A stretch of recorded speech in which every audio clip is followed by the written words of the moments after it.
Tonight, you will get a chance to hear our guests from the cast from the past tell you their life stories. After we hear from each individual, we will take a break for dinner.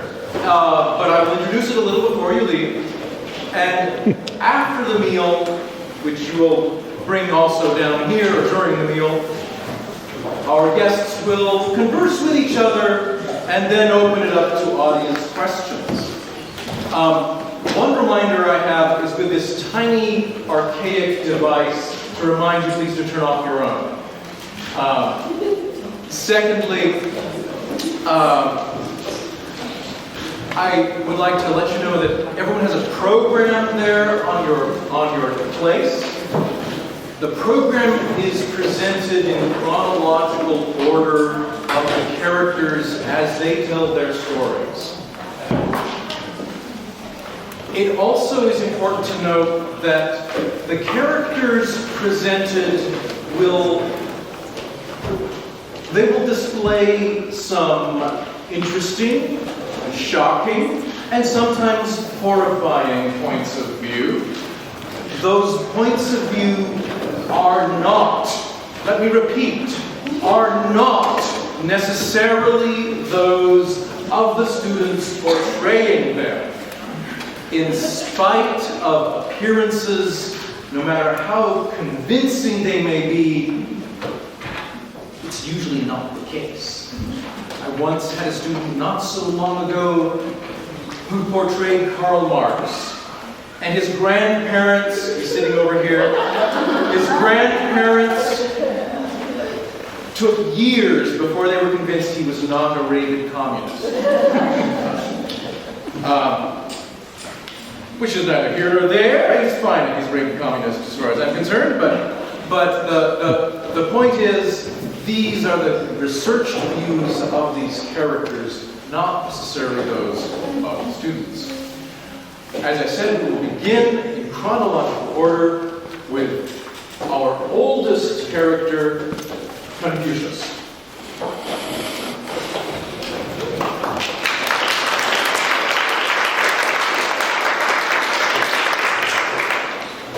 Good day to you all. I am Confuci, better known to English folk as Confucius. I was born into one of the minor noble families in China. At the time, China was in an ideological crisis. The main ruling family, the Zhou, could not pay for their army. It was just too expensive. So they gave up and funded vassals for their armies. They put vassals in charge of keeping order throughout the land. Vassals would be sworn in and would be given dirt to represent the land that they were to protect. Over time, there were so many vassals that the emperor could not keep track of them. And the vassals discovered something. They were the ones with power. They would attack each other like dogs, and like dogs, some would die and some would fight. And the ones that would win would fight another battle over and over and over. The emperor could not be on everybody's side, so he left. This is the China I grew up in, and I did not like this at all. Since I was born into a minor noble family, I was much better off than most. I was grateful for this, and I put it to use. Not just for myself, but for China too. That was my goal. I worked at minor government posts in my early days. I was married to a wife I loved, and I had a wonderful son. I worked for a duke for a while. He was a good man until another noble corrupted him and swiftly took his power. I could not help him. He was focused too much on the luxuries he had been given. I quit my job and I was exiled for many years. I spent my exile wandering with a group of teachers, teaching people for food and for shelter. At the end of my exile, I went home, and to my dismay, my wife had died a year earlier. I had been in exile too long. My son, who I was so glad to see, was not the healthiest of children. He died 2 years after my return. This hit me very hard. It was probably one of the biggest life-changing events of my entire life. But it was what shaped me to become the person who I am. I am a teacher. I began to study all philosophies, teachings, and religions. I helped other philosophers and I learned from them. I spent my free time helping spread the composer's work. I helped compose the classics. I began to become sure of myself and to speak out my own opinions. I began to teach others and teach what teachers teach to students, but also what philosophers teach too. I taught Ren to love others. I taught them how to be ethical. I taught how to be humble and how to respect each other. I re-taught people the mandate of heaven. I saw order in these old techniques, and I used them to help reshape China back to its old self where there was order and peace. I wanted this fighting to stop, and I thought that if I taught people these old ways, that their order would come through them. Some nobles asked me to teach their sons and for advice about the government.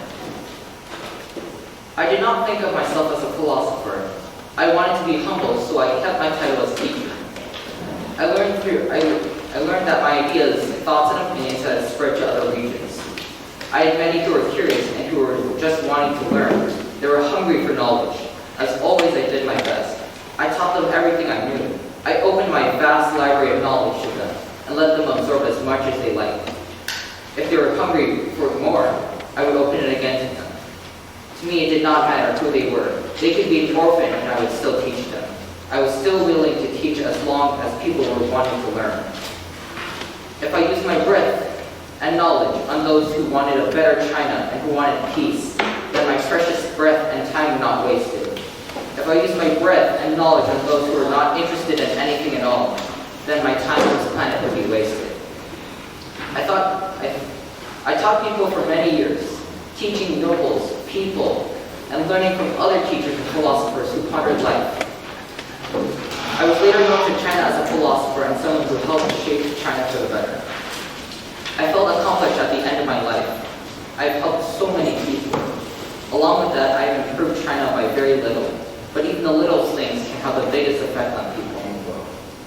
I think I was most remembered for my teachings and myths that people made up about me. Some of them, I have no idea where they came from. Some people remember me for the classics I composed and edited. Others remember me for who I was.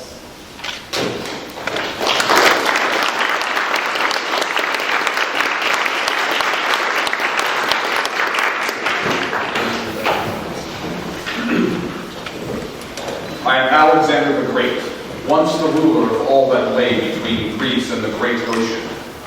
I was born in Macedonia in the year 356 BCE, the latest in the Argean lineage, as well as a lineage of kings and heroes going all the way back to Hercules and Zeus himself. A few years prior, thanks to the efforts of my father, Philip II, Macedonians gained control of mainland Greece and the surrounding territories. I was a precocious child and studied under the great philosopher Aristotle. I lived in my father's household until the year 336 BCE, when he was assassinated by one of his own guards, and I inherited the crown. Even after my coronation, I was still held in contempt by my own people. Many doubted my right to rule. In 335 BCE, the city of Thebes, along with many others, revolted against Macedonian rule. Realizing that I was held in contempt by the Thebans, I decided to destroy the city utterly, and by this act of terror, take the heart out of anyone else who would rise against me. I crushed this rebellion and set an example for would-be traitors. I then set out to defeat the greatest enemy Greece had ever known, the Persian Empire. In the Persian wars of the early 5th century, they had sacked the city of Athens and burned its Acropolis to the ground, while the Persians saw it as nothing outstanding. The Athenians and their Greek allies saw the destruction of their temples rather differently. The Persians had committed perhaps the gravest impiety in history. Such sacrilege required revenge. And the Greeks swore a solemn oath to the gods not to rebuild their sanctuaries, but to leave them as a reminder of the impiety of the barbarians. I traveled through Asia Minor, leaving a trail of righteous devastation in my wake. I defeated the Persian king Darius himself at the Battle of Issus, but he was able to recover from his defeat in the time it took me to take the port city of Tyre. Despite this, I was able to defeat him again at the Battle of Gaugamela, and his empire became truly mine. Then I ventured into Persepolis, where I stayed for many months, and eventually burned down the palace there. After I finished my campaign in Persia, it was then off to India. I fought the Indian ruler Porus on the Hydaspes, defeating him and taking his territory. I would have continued into the heart of India and on to the lands beyond, had it not been for the pleading of my men. Though they feared not death by the spear, they could not bear the arid conditions in India. After they had begged me for 3 long days, I decided to leave India and return to my newly founded empire. I died in Babylon in the year 323, an ill death due to unknown causes. After my death, my empire lasted for many more years, but it eventually fell into conflict between the descendants of my generals, to whom I had each needed a portion of my conquests. However, my ideas lived on in a confluence of cultures that was the Hellenistic era. Although my life had been short, and the life of my empire likewise, I had changed the world forever.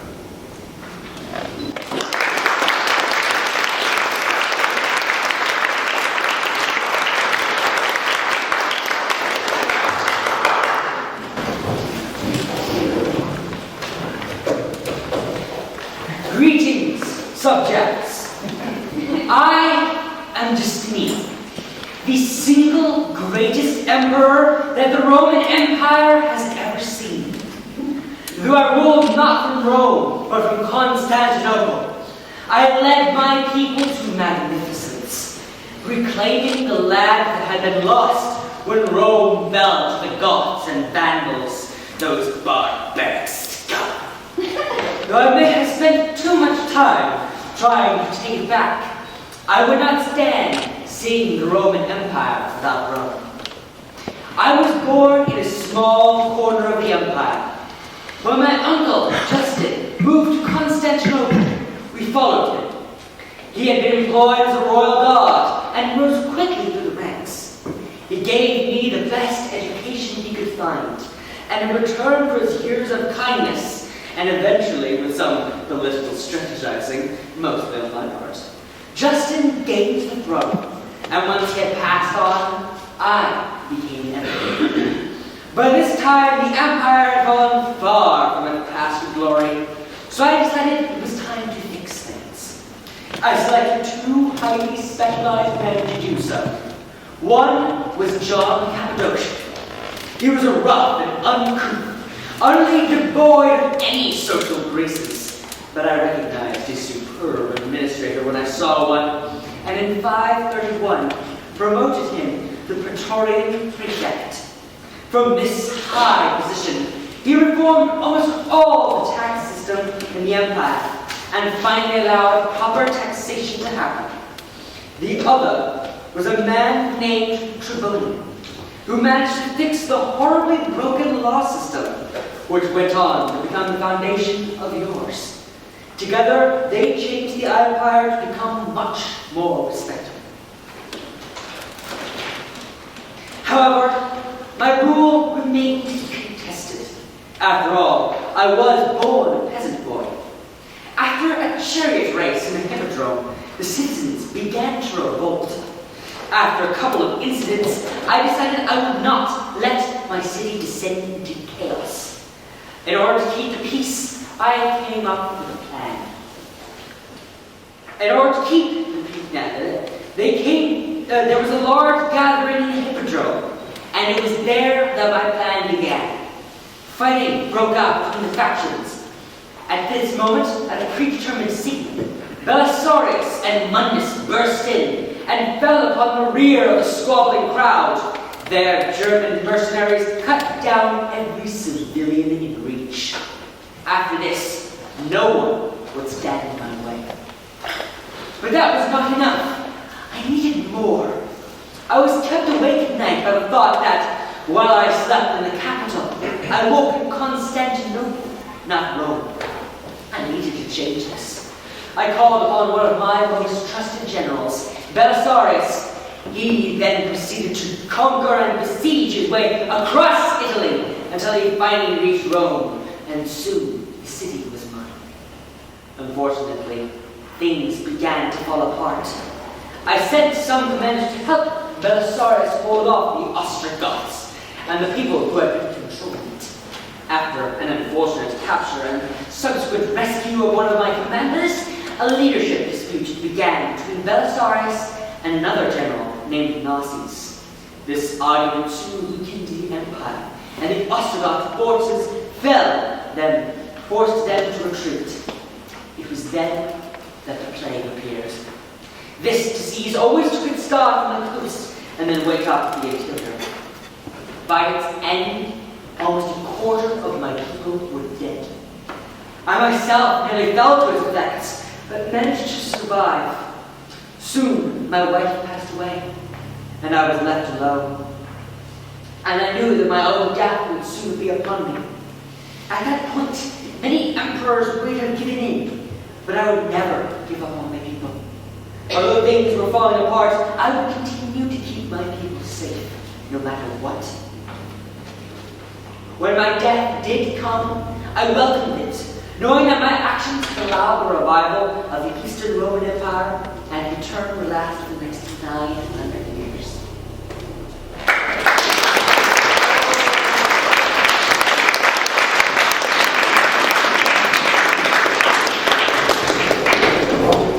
Welcome. My name is Empress Wu Zhou, more commonly known as Wu Zetian.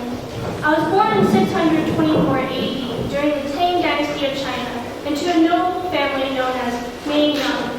I was educated in the Chinese arts and literature at a young age, and I don't have much to say about my family, but that we didn't always agree in the later years.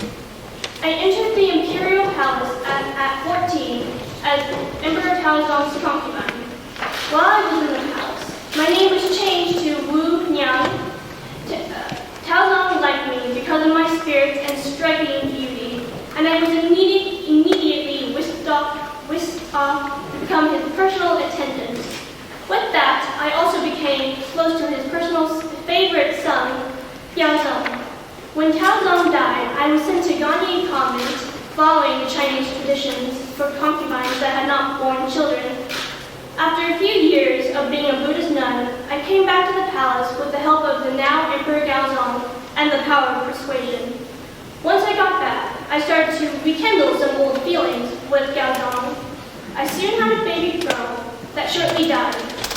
Because of the childless, jealous head Empress Wang. I was devastated, especially since that there was a rumor that I killed my own child. Yaozong executed Empress Wang, and I rose to the position of head empress. After seeing Taozong conquer lands and knowing that he took out his own family to become emperor, I used that knowledge and I steadily got rid of any empress, concubine, or person in my way.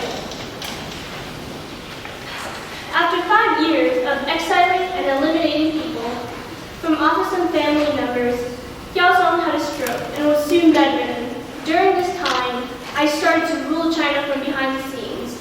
Whenever the ill emperor held court, I would sit behind the screen and listen to proceedings. In this way, I was able to gather enough information to advise the emperor. I did this for 23 years with the help of knowledgeable officials and generals. When Gaozong died, Li Zhan, my first son, succeeded him, and I became Empress Dowager. But my son had married a girl who sought the same position as I, and because of that and my son's weakness and incompetence, I disposed of him and his wife. My second son, Li Dan, replaced him as emperor, and I ruled through him. 6 years later, in 690, when I was 65, I took the throne and crowned myself emperor. and ruled for another 15 years. During my time in office, I changed the Tang Dynasty to the second Zhou Dynasty, which reverted back to the Tang after my death. During my reign, I passed laws that helped elevate women in their careers and social positions. I gave more rights to the commoners, and I made Buddhism the state religion after a long battle with traditional Confucianism. Economically, I expanded boundaries, trade, and unified the nation. My era gave rise to many inventions and to the arts. In fact, I even added characters to the Chinese writing.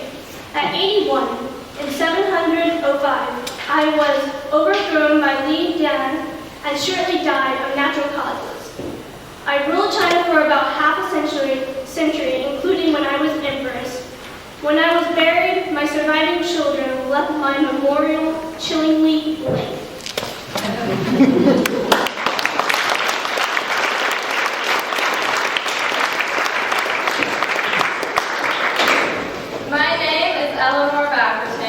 I was born, so long ago, I wouldn't tell you even if I remembered. I remember my childhood, though, traveling around with my father's court all over Aquitaine. I met so many troubadours and entertainers, and everybody was so full of laughter. That all came to an end when my father died. I was placed under the guardianship of the King of France, and within hours was betrothed to his son and heir Louis. The king wanted my land and wealth. He, fortunately, got neither. By the time I was 16, I was Queen of France. The nobles did not like me and thought I put my nose where it should be. I found my time at the French court dreadfully boring and dull. I longed for the adventures I heard about growing up.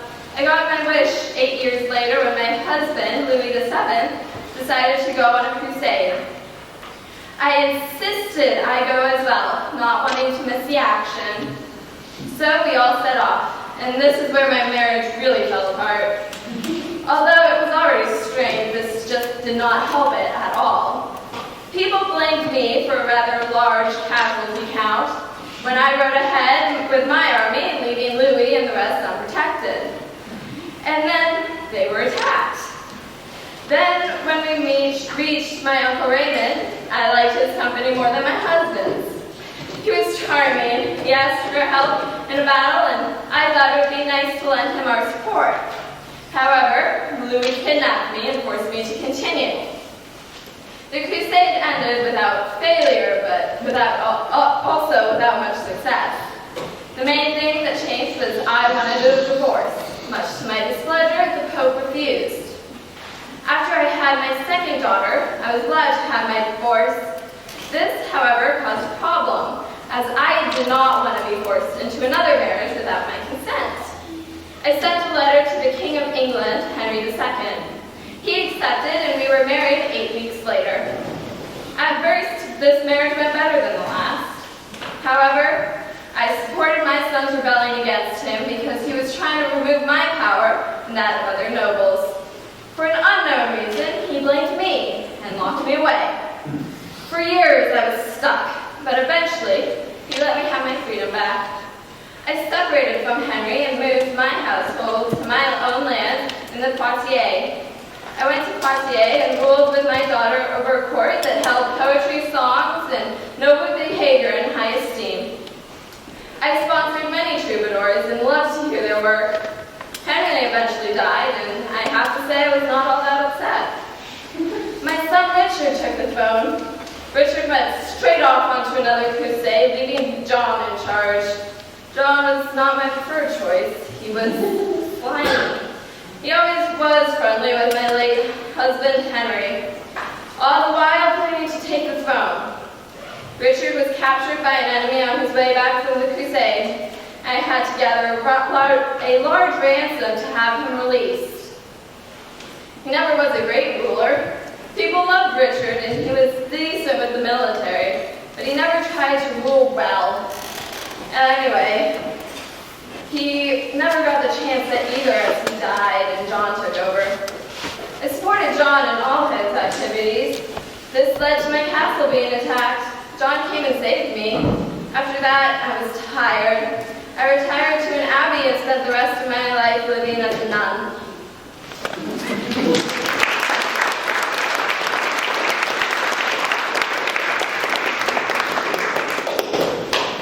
I am Richard I, King of England. I was born the third son to King Henry II and Eleanor of Aquitaine in Oxford on September 8, 1157. My father divided his land between my brothers except the youngest John. Growing up in Aquitaine with my mother, I became its duke at age 14. My childhood was spent training to be an excellent horseman and fearless warrior. I joined my father in many battles against the enemies in France. When my father saw that I was gaining power and getting stronger than my older brothers, he turned them against me. However, my eldest brother, Henry the Younger, died, and I became the heir to the throne. Having gained power and military skills, I decided to overthrow my father and become the king. Once I was king, I decided to join the crusade and help Christians to gain control of the holy city. I decided to finance the crusade by levying a special tax, a fiscal device that my country had employed various times since the Second Crusade.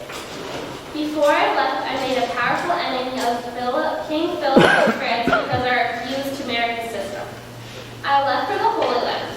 We arrived in Acre, where there had been fighting between Christians and Muslims for 2 years. The Christians were having no success because leaders weren't working together. I was able to unite many Christian generals. During the battle at Acre, I became really sick. However, I knew time was valuable. The siege could not wait for me to return to help. I ordered my men to carry me around the battlefield on a leader. From this mobile bed, I directed the fire of my archers. Philip of France had an idea of how to break down the wall of Acre and wanted me to join the effort. But I wanted him to fail, so I didn't help him. Instead, I planned an attack and won the battle at Acre. This was a huge success for me. After this victory, Leopold of Austria wanted to hang his flag on the wall of the city. I refused to let him do so, and he was infuriated. Since I won, my enemy, Saladin, agreed to pay me for his soldiers I had captured. When it was time for him to pay, he delayed, and I killed all of his men that were prisoners. Now I had the city of Acre and was ready to continue my journey. We fought off a few sneak attacks by Saladin on the way to Jerusalem, and I proved I was strong. I finally arrived near Jerusalem, but got intimidated without the troops of Leopold of Austria and Philip of France. While I was in the Holy City, my youngest brother, Prince John, whom I left in charge, plotted to take the throne. This news scared me, and I needed to get home. I fought another battle and ended the war in a truce. I was allowed to have a few cities along the coast, and Christians were allowed to make pilgrimage into Jerusalem. I knew I needed to head back quickly, but I needed to be careful because I didn't want to get near my rival's territory. While traveling, I spent time recovering from sickness in Istria and got caught by Henry VI of Germany. He was the leader of the empire which Duke Leopold, my rival, ruled a part of. Since I was captured, John thought it would be a great time to take over the throne, and he wanted our mother, Eleanor's approval. She did not give it, and instead arrested all of his foreign soldiers. My mother raised money to pay my ransom and made all of my subjects swear loyalty to me. I went to Henry's court and was able to gain my freedom by paying a large sum of money, the equivalent of 4 years of ordinary crown revenue for England. I paid extra money to Henry so we could be allies.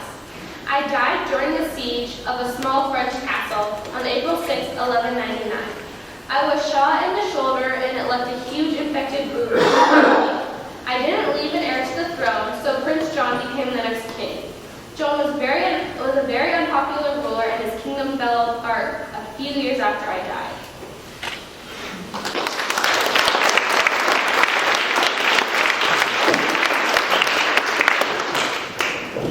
My name is Marco Polo. I was born in Venice in the year 1254. My mother died when I was very young, and my father left on a voyage before I was born. I went to live with my extended family. I was sent to a good school and received a substantial education, learning several languages, which helped me in my travels. Before I was born, my father Niccolo, and my uncle Mafio traveled to China where they met the great Kublai Khan. They returned when I was about 15 years old. They stayed for 2 years before returning to China, taking me with them this time. My journey to China took 4 years due to us spending more time than planned in small towns along the way, waiting for snow to melt. As we traveled across Asia, I made sure to take careful notes of all the people we saw and heard about. When we arrived in Chengdu, the capital of Kublai's Empire, we were honorably and graciously received by the great Khan. In celebration of me and the return of my father and uncle, there was a great feast. During my time with the great Khan, I learned to read and write in 4 languages and traveled all over the empire. The great Khan, I traveled all over the empire for the great Khan and on my own account, learning, writing, and reporting my findings to him upon my return. Because of how incredibly useful the great Khan found me, I was held in great honor, provoking the jealousy of other officers of the court. After being in the service of the great Khan for 17 years, I and my traveling companions wanted to return to our home in Venice. Also, the great Khan at the time was getting old, and we feared that if he were to die and be replaced, the new Khan might not be quite so hospitable to us.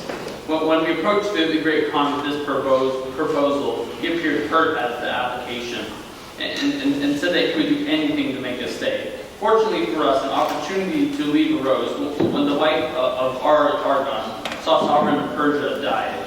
Three barons came from Persia to the great Khan to ask for a new wife for Argon. My father, uncle, and I requested to escort the new wife to Persia, and the great Khan agreed to this suggestion because we were known to be some of the best navigators. We traveled to Persia on 5 great ships, each one made over 200 men. After we arrived in Persia and presented Argon with his wife, instead of returning back to the great Khan, we headed to our home in Venice. Well, when we found our family, they did not believe it was really us, as they thought we had died. After a great amount of discussion and stories about our travels, we managed to convince them. After settling down, I decided to turn my copious amounts of notes into a book. But not being much of a writer myself, I could not accomplish this. However, soon after my return, Venice went into a war with Genoa. In this war, I was captured and imprisoned, but with a man named Rustichello. Rustichello happened to be a writer. When I told him about my stories, he agreed to write my book. After the war, I was freed and could go home and publish it. After the release of my book, gave people a new view of what foreign places are like. About 15 years after the publication of my book, I died in my home on January 8, 1324.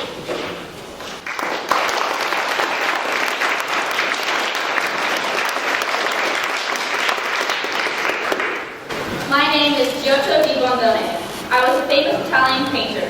When I was a young boy, I worked for my father as a shepherd boy in rural Italy in the 1270s. Watching over a flock of sheep all day proved to be slow and boring. I filled the excess downtime in those long days with sketching my sheep on flat rocks with hunks of charcoal on fire. I thought nothing of it, just a way to pass the time. But one day when I was drawing, a man walked by and my drawing caught his eye. He noticed my picture and was impressed by the likeness I was able to capture, even with such primitive tool selection. After negotiation with my father, other details were sorted out, I was able to become apprenticed to him. He was the great artist by the name of Chimboy. I studied under him in Rome. Although his figures were more lifelike than earlier ones, he still followed the medieval Byzantine approach that was relatively lacking in perspective and stylized. I learned a sufficient amount from him, but after my time with Chimboy, I started to sway from his influence and slowly transitioned into a new, fairly revolutionary style. Because of my connections with the Church of Christ, my radicalization was not as heavily frowned upon as it would have been if I were, say, a pagan. My connections with the church mainly consisted of the Pope being impressed with my natural talent with paint and canvas. I once painted a single circle with red paint freehand for the Pope's birthday. Although the Pope was impressed with the final product, I still believe that it had room for improvement. Reading historians' reviews of my artworks, readings that declare how I was, in their words, one of the greats, I'd become confused. The idea that one of my simple frescoes is now seen as one of history's prime examples of magnificent art tackled me. To see my name juxtaposed to the phrase, truly a master of fine art, simply astonishes me. I am a good artist, but I believe for anyone to truly master anything, they would have to be our Lord Jesus Christ, or someone like him.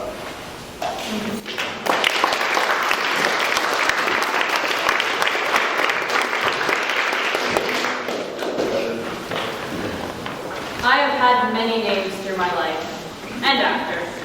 Joan, Joan of Arc, Saint, Joan the Maid, the Maid of Orleans, Joan of Rousseau, Heretic, Lunatic, Hero, and most forget, but once, to someone, my little girl, or even friend. I could go on, but honestly I don't much care what you call me. I was born in 1412 in Domremy, a village far on the outskirts of France. It was so isolated from the rest of my country, I almost thought of it as a separate nation altogether. I was a very good girl, simple and sweet. I loved to go to church and to holy places. I would spin and do household chores, just like other girls. I blushed when I was told I was too devout, that I went to church too often. Then there came a time when I couldn't be that sweet little girl anymore. I was 15. The archangel revealed himself to me, and divine intervention doesn't leave time for such things. He told me of the 100 Years' War, how the English and the Burgundians grabbed power that wasn't theirs, backed my country into a corner, and how our immortal souls would be damned to hell if I failed to stop them. Before I could drive out invaders, however, I had to stop the conflicts within France itself, unify us under the Dauphin. So, without my father's knowledge, I journeyed inland. As for the avocations of women, well, there were plenty of other women to perform them. I never saw my family again. Sometimes I wish I could have bid them for farewell, but there was no time for goodbyes or explanations. That very moment out in our garden, I went to my uncle, who brought me to the nearest fortress. From there, I was brought to the king, where some bishops questioned me, confirmed my virginity, and then deemed me to be truthful about my visions. By the time I was 17, I was charged with leading the Dauphin's forces. Every time I set foot on the battlefield, I kept three things in mind: inspire my fellow Frenchmen, intimidate the English, and keep the troops in a unit and the artillery where it could be taken full advantage of. That may seem an obvious rule of combat, but gentlemanly warfare was the practice adopted by my peers. In other words, they let their men loose and hoped for the best. French soldiers would just challenge anyone who looked English to so-called glorious duels. When I argued against their methods, they assumed that I, as a peasant girl, was simply incapable of understanding the ways of noblemen. They were right. Why they would place their pride over the lives of soldiers and civilians alike always was and is, to this day, beyond me. Luckily, some saw reason after several successes, and reminders that I was acting on God's whim and not my own. In everything that I did, apart from the conduct of war, I was young and simple. But in the conduct of war, I was skillful in carrying the lance, in drawing up the army in battle order, and in placing artillery. I still remember my first battle, the Siege of Orleans. This was the most cannon-intensive battle that France had ever seen. Or another time, the city, after 4 days of negotiating, refused to surrender to the Dauphin.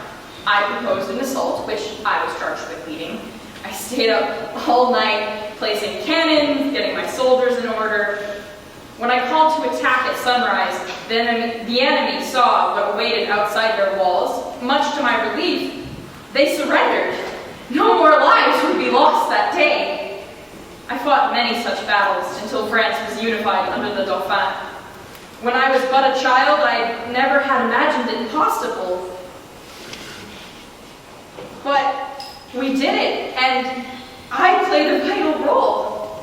I might have been able to stay with our cause and guide it further, but the progress of my divine mission dwindled along with my king's support. He had power, and with it he wished to take a diplomatic approach to our invaders, to appease them and negotiate. Time and again, rulers tried this before, and it would work for a while, but within less than a decade, it raged back on, devouring more civilians and soldiers of both sides through its continuation. The only way to save our people was the invaders' swift elimination, but with each battle, we cut our resources down until I was left to fight alone in Paris and was captured by the English. When it was all over, everything, my army, my weapons, my artillery, was all stripped away. I was exposed, vulnerable. All I had was the voice, but was it possible it had betrayed me and leading me here? In my trial, I was asked if I had truly seen angels over the Dauphin, but all I had to say was, go on to the next question. When asked if I thought I had taken lives justly during certain ambushes, that same answer was all I could muster. I'm not sure what changed when I was sentenced to be burned at the stake, but I was suddenly determined I had come too far to waver now. As they tied me up, I said, "Hoist me higher so I may see the cross through the flames."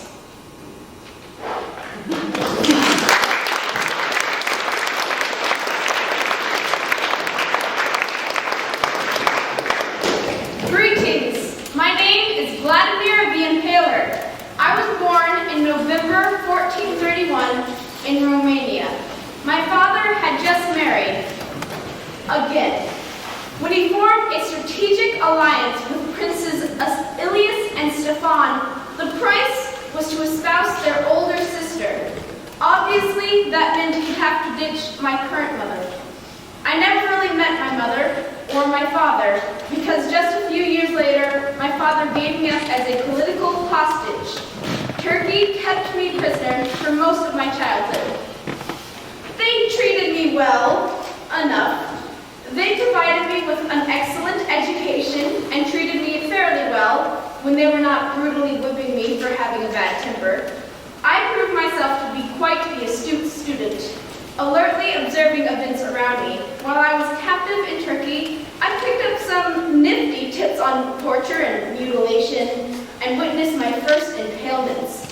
Of course, not everything was dandy. My father was not a trustworthy man. During our captivity, my father performed another flip-flop, judging it was the best course of action for Wallachia. He broke his oath with the Turks, who still had custody of his children. You may speak out against my father's actions, but he was a true leader. In 1447, Hungary wanted Wallachia's money and land, and because my father was the great leader he was, he became allies with Hungary, but Hungary betrayed him. The bourgeoisie of Hungary killed my father and buried my brother Radu alive. The Ottomans responded to the assassination of Vlad II and Radu by invading Wallachia and placing me on the throne. I was just 16. From that day on, I swore to avenge my father, although I could not really avenge anyone when I was immediately thrown off the throne by John Hunyadi and replaced by Vladislav II, the worst of the Vlads. I ran away and gathered a group of mercenaries to retake my beautiful town. I was victorious. Now that I had control and no one would dare try to fight me again, I was able to begin fixing Wallachia. It started with me tightening down on all the criminals, all of them. While some leaders might overlook the nobles, I cracked down hardest on them. Anyone who had ever committed a crime would be tortured and mutilated. Even that was not good enough for me. After a while of observing my kingdom, I realized that even with my strict regime, poverty was still at an all-time high, and there was only one way to fix that. I decided to round up all the beggars I could locate, the lame, the halt, and the homeless, and invited them to a grand feast. I genially plied them with spirits, and after the ragtag guests were good and drunk, I set fire to the hall, immolating every last one of them. That seemed to lower the poor population very quickly. In 1459, the Ottomans attacked Wallachia and failed miserably. I sent a letter to Matthias, John Hunyadi's son, a good friend of mine, saying how I killed peasants, men and women, young and old. I killed 23,884 Turks, without counting those who burned in homes or those whose heads were cut off by my soldiers. My power was unstoppable. Only a few years into my reign, I had improved Wallachia more than anyone could imagine. I controlled the lower class, and the lower class controlled the nobles. In fact, my overweening distaste for aristocracy led to my preferment and promotions of members of the laboring classes. I drew from the lower ranks of society staff to the police. My principality, the Videhi, was the military unit that would lead the Wallachian army into foreign wars. The Sluhi were my national guard, also in charge of chasing enemies and flushing out domestic political enemies. And the force that no one wanted to counter was the Arnasi, my institutionalized execution force. The tool they wielded was with the most zeal and frequency was the stake. It was my hatred of the upper class and ability to organize my people that made Wallachia the great empire it was. Then one day, in 1462, Radu of Hungary took his chances to defeat me when my resources began to weaken. Like a coward, he kidnapped me when I wasn't at my best, and I was kept in prison in Hungary for 10 years. When Radu died in 1475, I escaped and tried to regain my throne. Some of my allies turned on me, and I was defeated. I died a glorious death on the battlefield in 1477, and my impact has affected the world to this day. I am most proud of my influence of the character Dracula, a powerful monster made from a most powerful man, Vladimir the Impaler.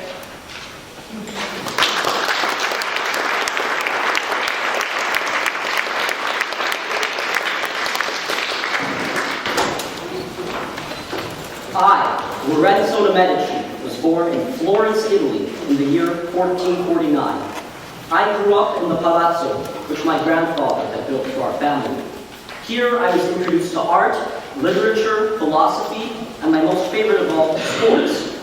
In my youth, I was considered a rowdy boy who would get into a lot of trouble, but I was so charismatic in all that I did that most would forgive my wild behavior.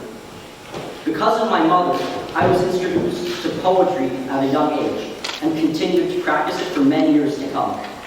During my teens, my father, Piero di Lotoso, Piero the Gaudy, made sure that I was ready to take over the Medici Bank and maintain good relations with its customers, namely the Pope and the surrounding states.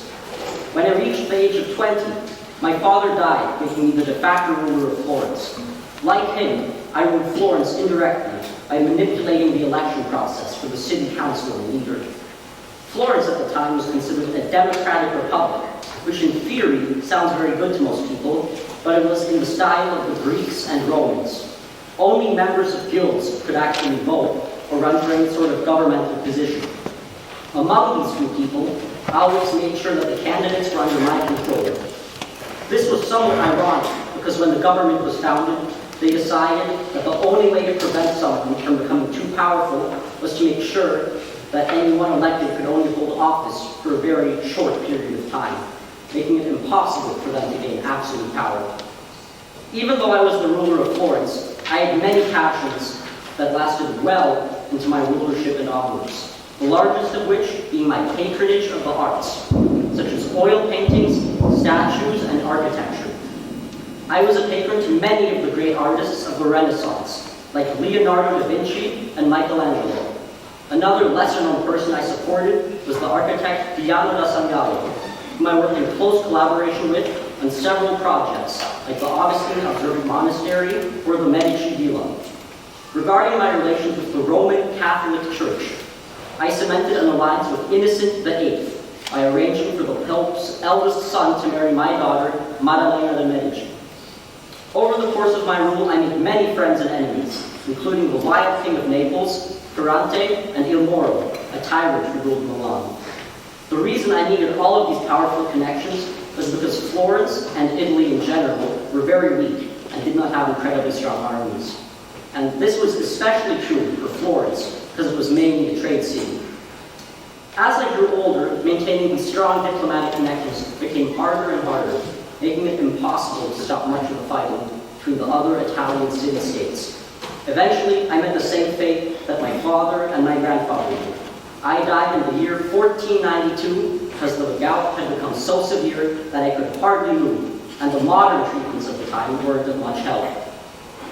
Even though I died an untimely death, much of Italy mourned for me, and even leaders from outside forces took the time to respect the passing of one of the most culturally influential rulers of their time.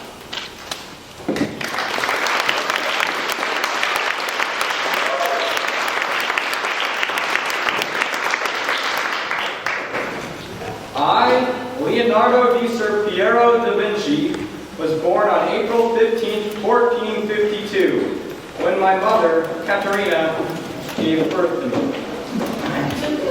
I didn't grow up with my mother, though. Caterina was not, to put delicately, with my father, Ser Piero da Vinci, so I didn't see her much. So I grew up and wandered the woods. I loved to watch the birds play in the flowing streams, and I slowly learned to read and write. But being left-handed, I learned the way that felt natural. The way that left-handed people write seems backwards to most right-handed people, but because right-handed people pull their arms in when they pull their arms in because their muscles are contracting, I seem to write backwards. Anyway, many people thought I was writing secret messages, but I wasn't. When I was 17, I became an apprentice to Andrea del Verrocchio. He started teaching me how to paint. I assisted him in painting the Baptism of Christ, and then started working on my own painting, the Annunciation. In 1477, I had my first commission, the Adoration of the Magi. However, this was too easy for me, so I stopped it in search of new and more challenging material to work on. I left for Milan and met Ludovico Sforza, the Duke there. I gained the patronage of the Duke, and it was under him that I reached the height of my works. I made sculptures, paintings, designed buildings and court festivals, weapons and other machinery, and just got to work on what I loved. From 1485 to 1490, I worked mainly on nature, anatomical studies, and, for some reason, flying machines. I also worked quite a bit in geometry and floodgates and canals. This is also when I designed some war machines. After this 5-year period of scientific study, I started work on the Last Supper. I used a new painting technique which causes the Last Supper to not be a fresco. This technique involves painting on a dry wall rather than a wet wall, and I also used a double layer of plaster covered in white lead paint to brighten up the paints. This was a new technique that I created based on Cennino Cennini's described methods. The composition of this piece was also very interesting. The vanishing point for the perspective is Jesus' head. Also, Judas is not depicted any differently from anyone else.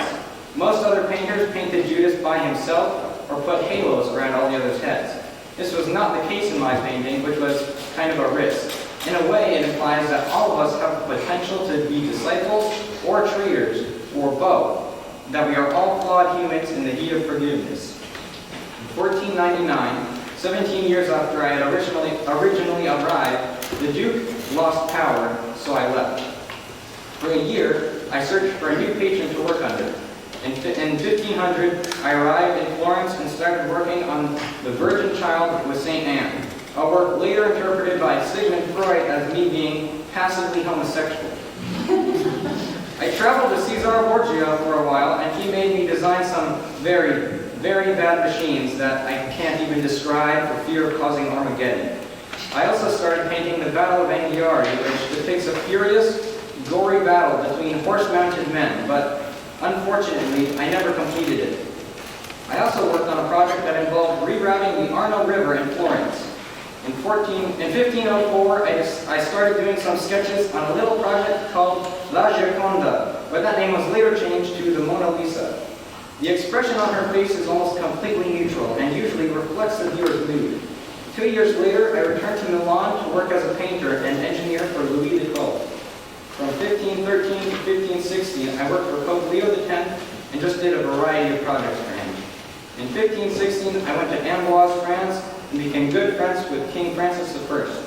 I was Francis's philosopher for 3 good years.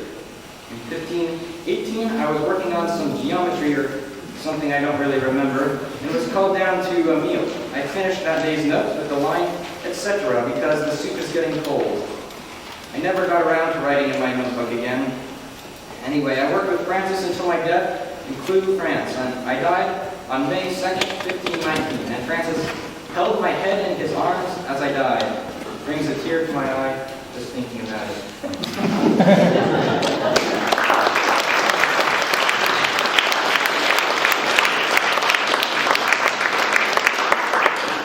Hello, my name is Ferdinand Magellan, and I was born in Portugal in 1480 on a northern country estate. My family was fairly wealthy and noble. Growing up, I studied in a monastery and then went on to become a page in the household of Queen Lenore. I was also a messenger and an usher. As a page, the king demanded that the other boys and I needed to be solidly trained in every kind of science. Portugal's key to success was through sea power. I studied map-making, algebra, geometry, astronomy, plus navigation. Learning about the sea made me have a love for exploring. I joined the Portuguese Navy and then moved up the ranks quickly. I made an eastern trip to the Spice Islands by going through the Indian Ocean. However, I got in a fight with my commanding officer and I was thrown out of the Navy. Because of my love for the sea, I knew I had to do something that pertained to it, so I joined the Spanish Navy. Becoming a highly respected naval officer was very helpful in convincing King Charles I to pay for my trip to find the ultimate route to Asia. Since the Portuguese were controlling the eastern spice trade route, I planned a voyage to the west. There are 5 ships in the fleet: the San Antonio, the Trinidad, the Concepcion, the San Fabio, and the Victoria. There were over 270 people in the crew, and I was only a non-Spanish officer. In 1519, I set out to find a new route to the Spice Islands. I brought along items of trade, some being hawkbells, mirrors, and ivory. During this long and dangerous voyage to South America, I discovered what is now called the Strait of Magellan. By the time that we made it through the strait, only 3 of the 5 ships were still sailing. Little was known about the waters beyond South America. I thought that the voyage would be quick, but in reality it took 3 months until we saw land again. In 1521, we reached the island of Guam, where we replenished our food storage, and then sailed to the Philippine archipelago. We went to the island of Cebu. Here, I befriended the locals and then converted them to Christianity.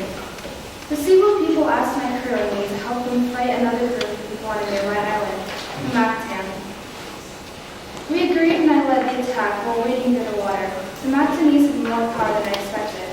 I was hit with a poisoned arrow, and when I was telling my crew to abandon the fight, I was struck in the face with a piece of bamboo. The wood knocked me out, leaving me in the shallow waters. I died on April 27, 1521. 2 of the last 3 ships made it to the Spice Islands in November. Victoria was the only ship to complete the voyage and arrive in stable Spain with only 82 men from the original 270.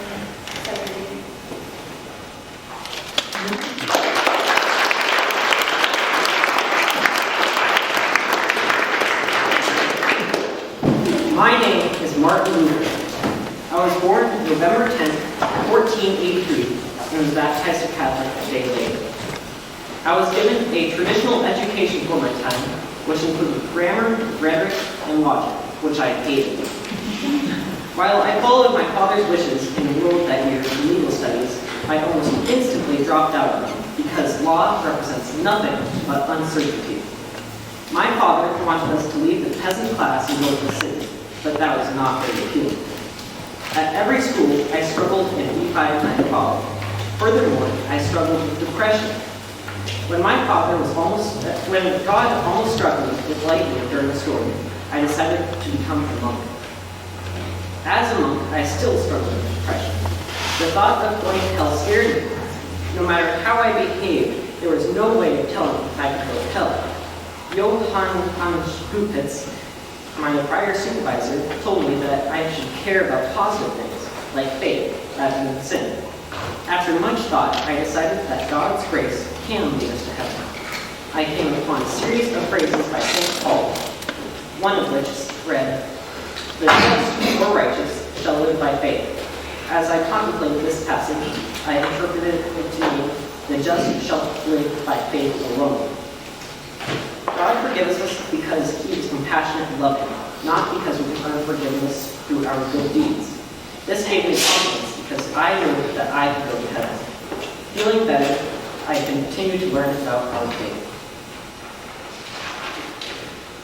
Along with learning about God, I also learned about the Catholic traditions. I did not agree with everything that the Pope encouraged, particularly indulgences. To pay for St. Peter's Basilica, clergy would sell forgiveness for one's sins, making such claims as a shorter stint in purgatory for them or their loved ones in exchange for a donation to the church. Not only are indulgences empty promises, but they were also targeted toward the illiterate and poor public. Sins cannot be forgiven by simply paying money. In response to this, I wrote 95 theses, which pointed out the faults in the Catholic Church. When canonical penalties were changed and made to apply to purgatory, surely it would seem that tares were sown while the bishops were asleep. Others tried to knock down my points, but none were successful. My ideas spread throughout Europe. The Catholic Church threatened to excommunicate me if I did not recant my works. Although excommunication is a very serious punishment, my beliefs stayed strong and I did not take anything back. To prevent anything worse from happening to me, Friedrich III, Elector of Saxony, a concerned follower of mine, hid me from the world for a few years. Away from anyone else, I took this as an opportunity to translate the Bible from Greek into German. I felt when I began to put the Bible into German that there would be less writing and more studying and reading of the scriptures. People need to read for themselves God's will for them. They do not need a priest intervening between them and God's word. In truth, as long as they are properly educated, they don't need a priest at all. All believers are, in a sense, priests. My faith stayed strong, and I would never give in to the Catholic Church. As I grew older, my health deteriorated. I lost my hearing, I fainted, and had a cataract in one eye. I also had kidney stones and arthritis. After having a stroke, I died shortly on a February morning in 1546. A mold of my face was made, and I was buried underneath a church. Friedrich III was not the only one who grieved me. Many others took my outrage at the Catholic Church and created a branch of Christianity called Lutheranism. I don't quite agree with what they're doing in my name. The first thing I ask is that people should not use my name and should not call themselves Lutherans, but Christians. What is Luther? The teaching is not mine, nor was I crucified by anyone. Many others took my rebelliousness as an excuse for a rebellion, which I also disapproved of. I fought against the Catholic Church to make people closer to God, not violent. Because of what I had done, I regrettably assisted in the division of Europe and many wars in the cause of my name. I believe that war in Europe, although bad, was inevitable. I was willing to die for my beliefs, and it's no surprise that others were too.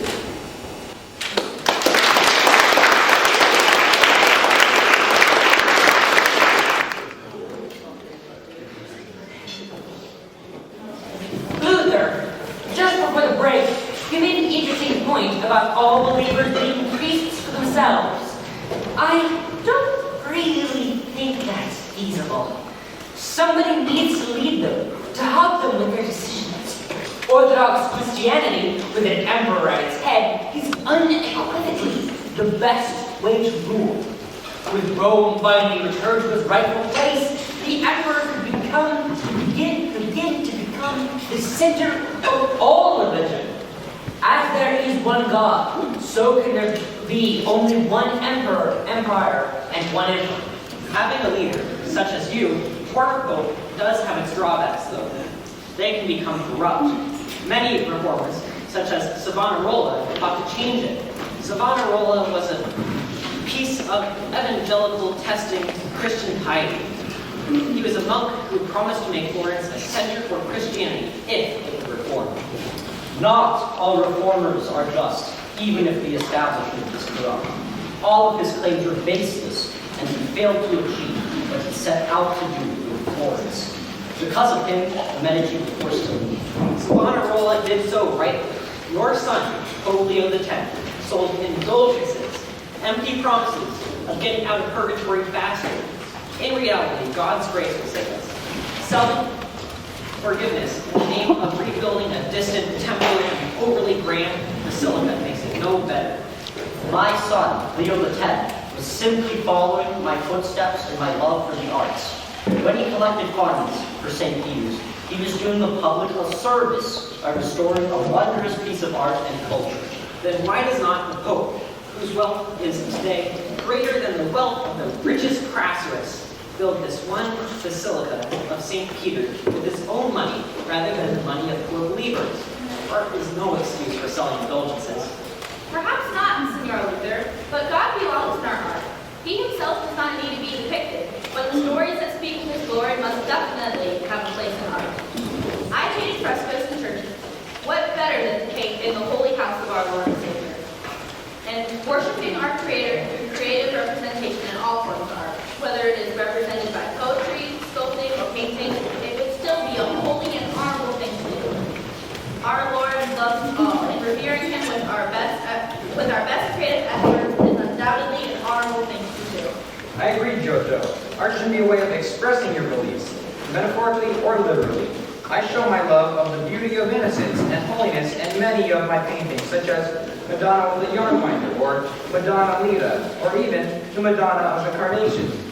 While I agree that one should enjoy and appreciate the arts of painting, sculpture, and literature, all this talk about religion and God befuddles me. Although I believe gods exist, they are merely entities that we must try to emulate. You see, gods are supremely blessed and happy beings. They are not to be concerned with humans. On the contrary, Epicurus, God loves us all, and we should love him back. He made the earth for humans. Why would he not care about us? Yes, of course God loves us. Love is sent in all directions. Loyalty is sent in all directions. It is one big family. Sons obey and love their parents. The woman loves and obeys the man. The man's loyalty goes back to his family and their sovereign. And if they are religious, their love goes to God. However, the mandate of heaven looks over all. Your Confucianism rules are wrong. However, about the rules of people, especially women, Buddhism, on the other hand, is an egalitarian religion to both genders and levels in society. It seeks to help all escape suffering and the cycle of death and rebirth, and to reach enlightenment. It is also my favorite religion, partially because I was a Buddhist nun for a few years. My wife was a Catholic nun, and she wished to leave the convent, so I helped her. She was not against Catholicism, treason, but she was just bored of being a nun. In the book of Corinthians, Paul said that women should be quiet in church. However, by no means should that be the loving God. New religions have not been revised, so I consider older ones better. I'm not against religion completely, nor am I for it. Exactly. Newer Catholic traditions led people astray.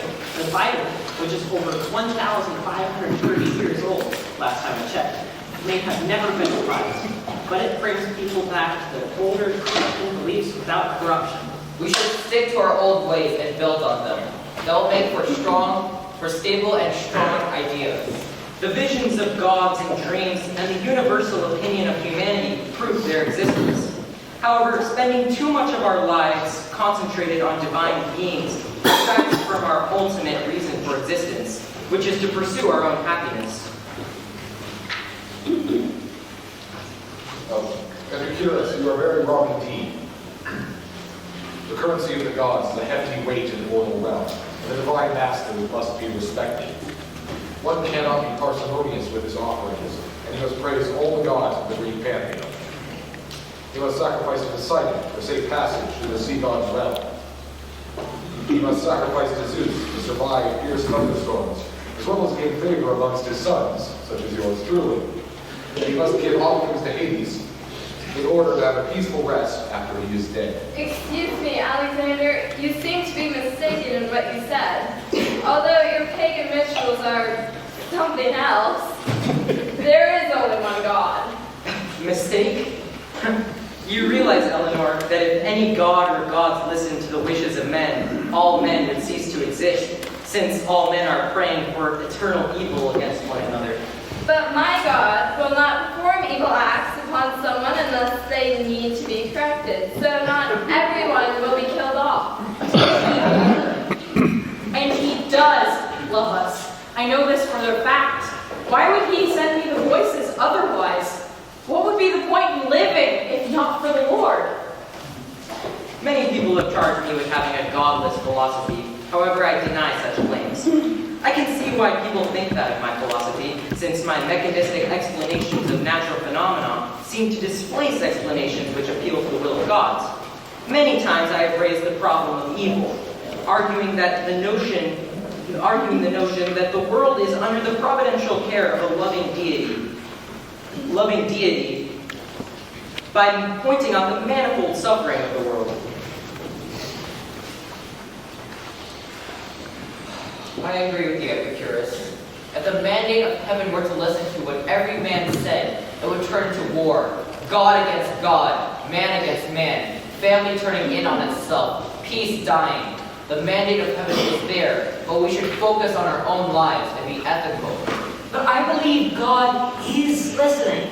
Every earthquake, every disaster is a sign of his existence. We must live our lives as well as possible, so as not to attract his wrath. Indeed, Justinian, God knows whom to kill and whom not to kill. The Muslims, for example. At least the Muslims did not kill Jesus. Jews are the real problem. They stand to defame God with blasphemous, shameful, impudent lies. I expected them to convert once I removed the traditions of the Catholic Church, but they never did. Luther, not all non-Christians are bad. Well, Jews are, though. Well, why is that? You must explain yourself. You never had to go through the torture of knowing who Jews are. They blindly crucified the Son of God and refused to convert when we tried to teach them about the mistakes. Then the answer is to kill them when they refuse to convert? Of course not. I wrote 7 easy steps to humiliate the Jews in my book on the Jews' own lives. We must set fire to their synagogues or schools, and bury and cover with dirt whatever will not burn, so that man will never again need to see a stone or cinder of them.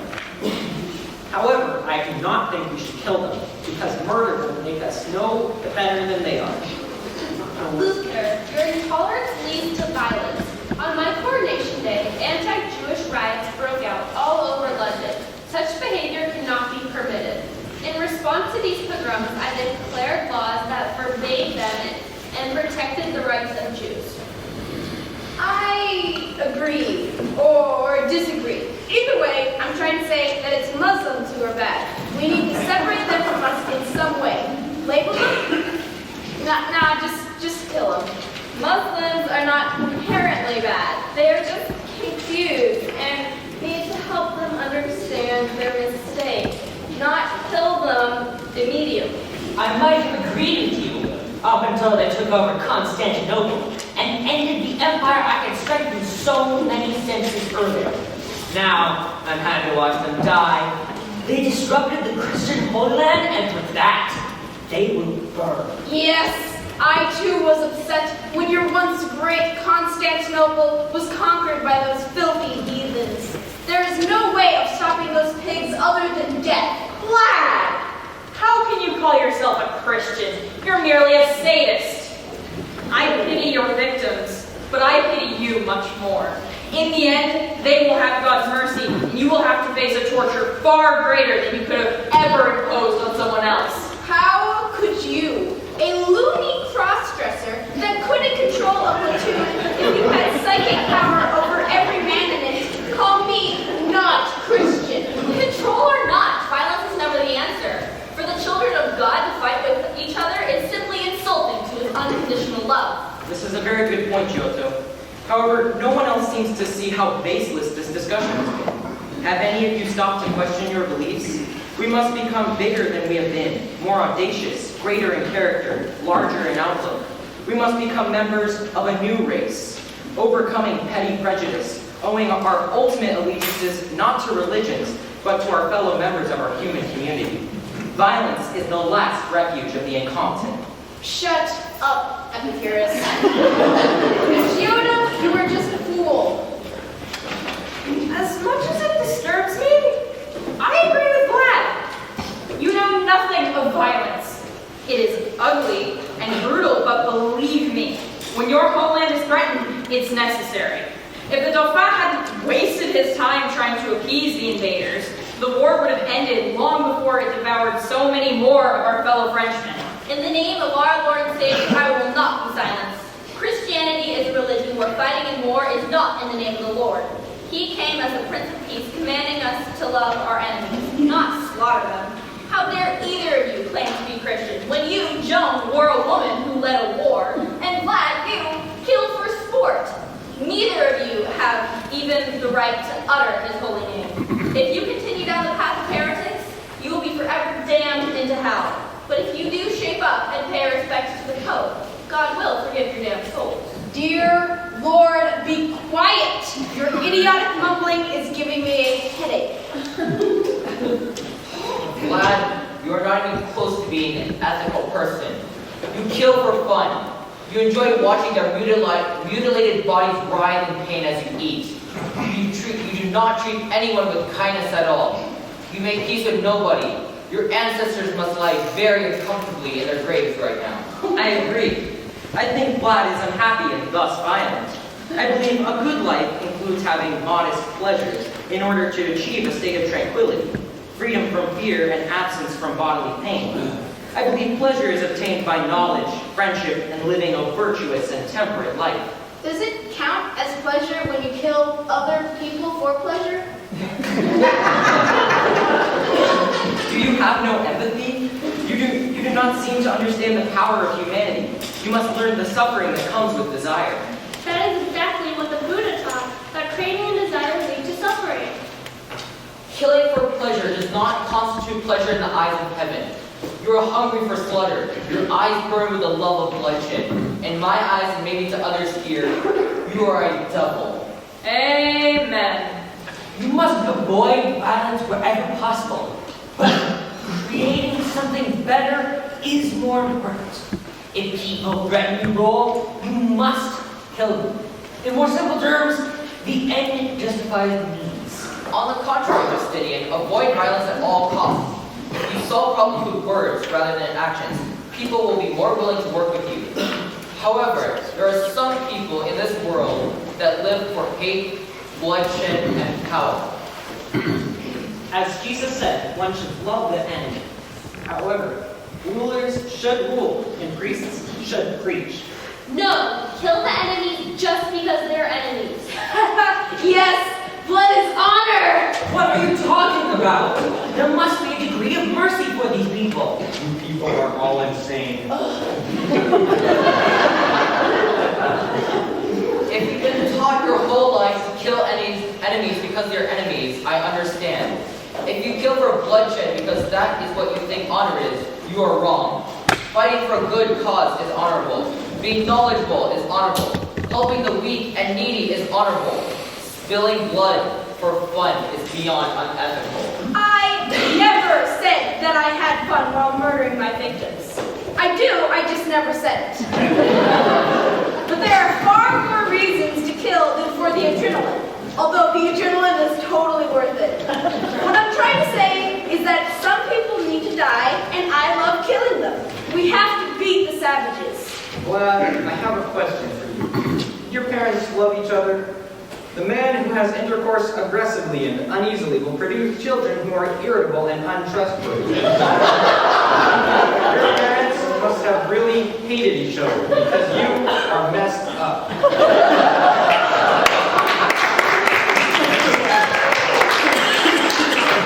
My father banished my mother when I was a young boy, then replaced her with another. I was then sent to the Ottoman Empire and kept as a political hostage until I was 16. Buddhism is the solution to all of the violence and suffering. You all desire wealth and fight over your beliefs instead of letting go of your desire. Desire causes discontent, which leads to suffering. The Buddha teaches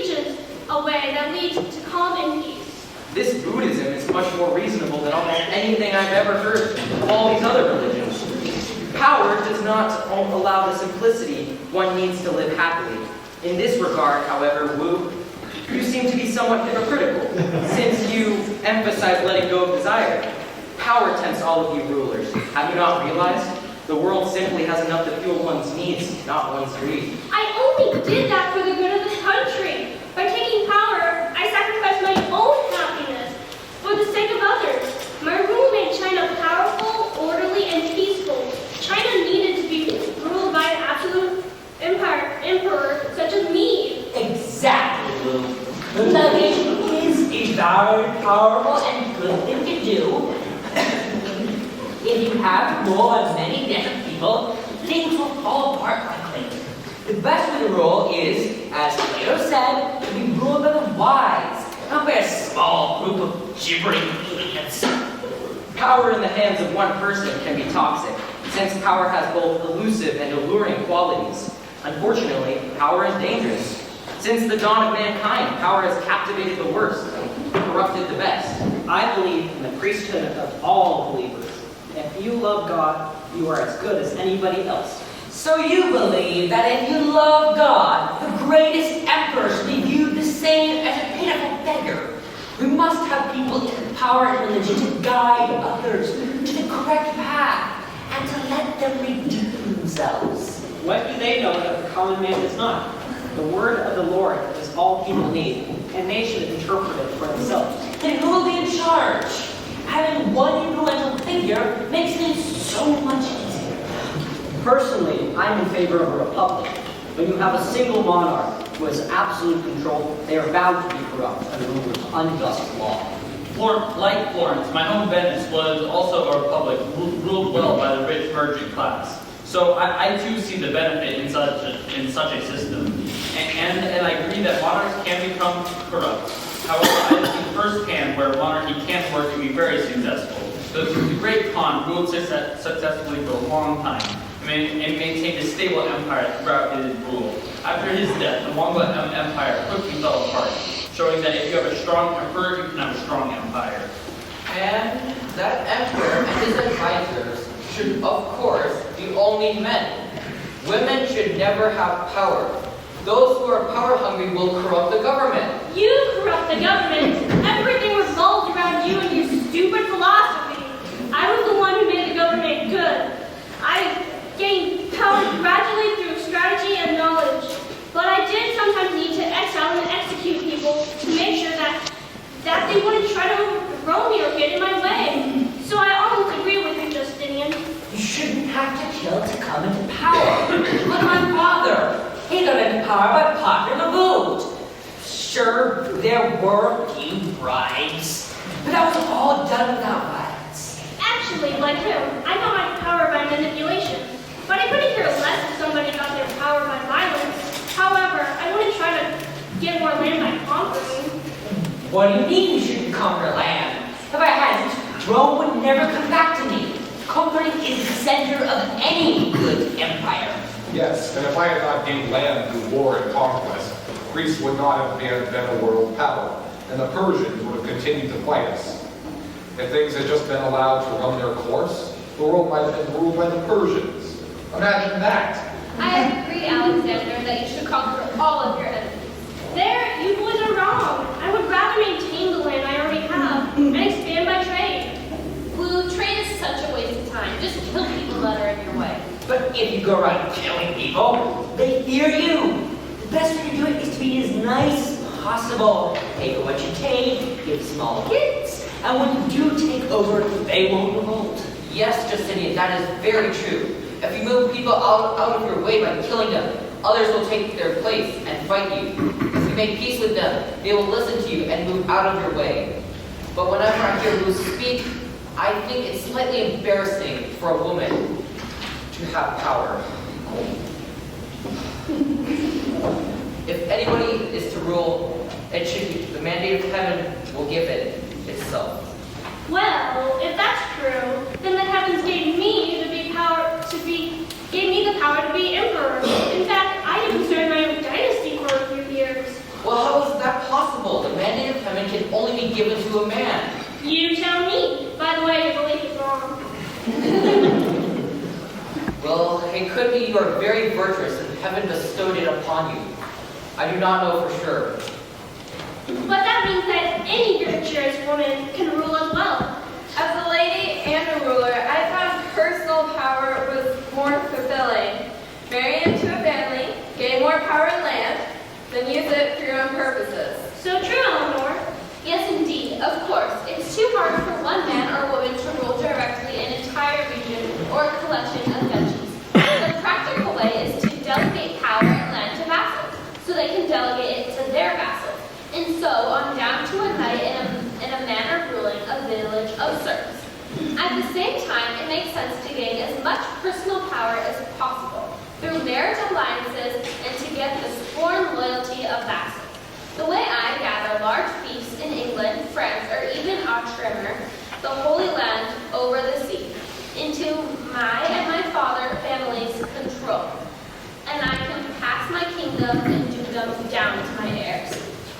Feudalist thinking like that, my lord, is exactly what started the 100 Years' War. Whilst you start petty conflicts for power, your people get caught in the middle and lives are lost.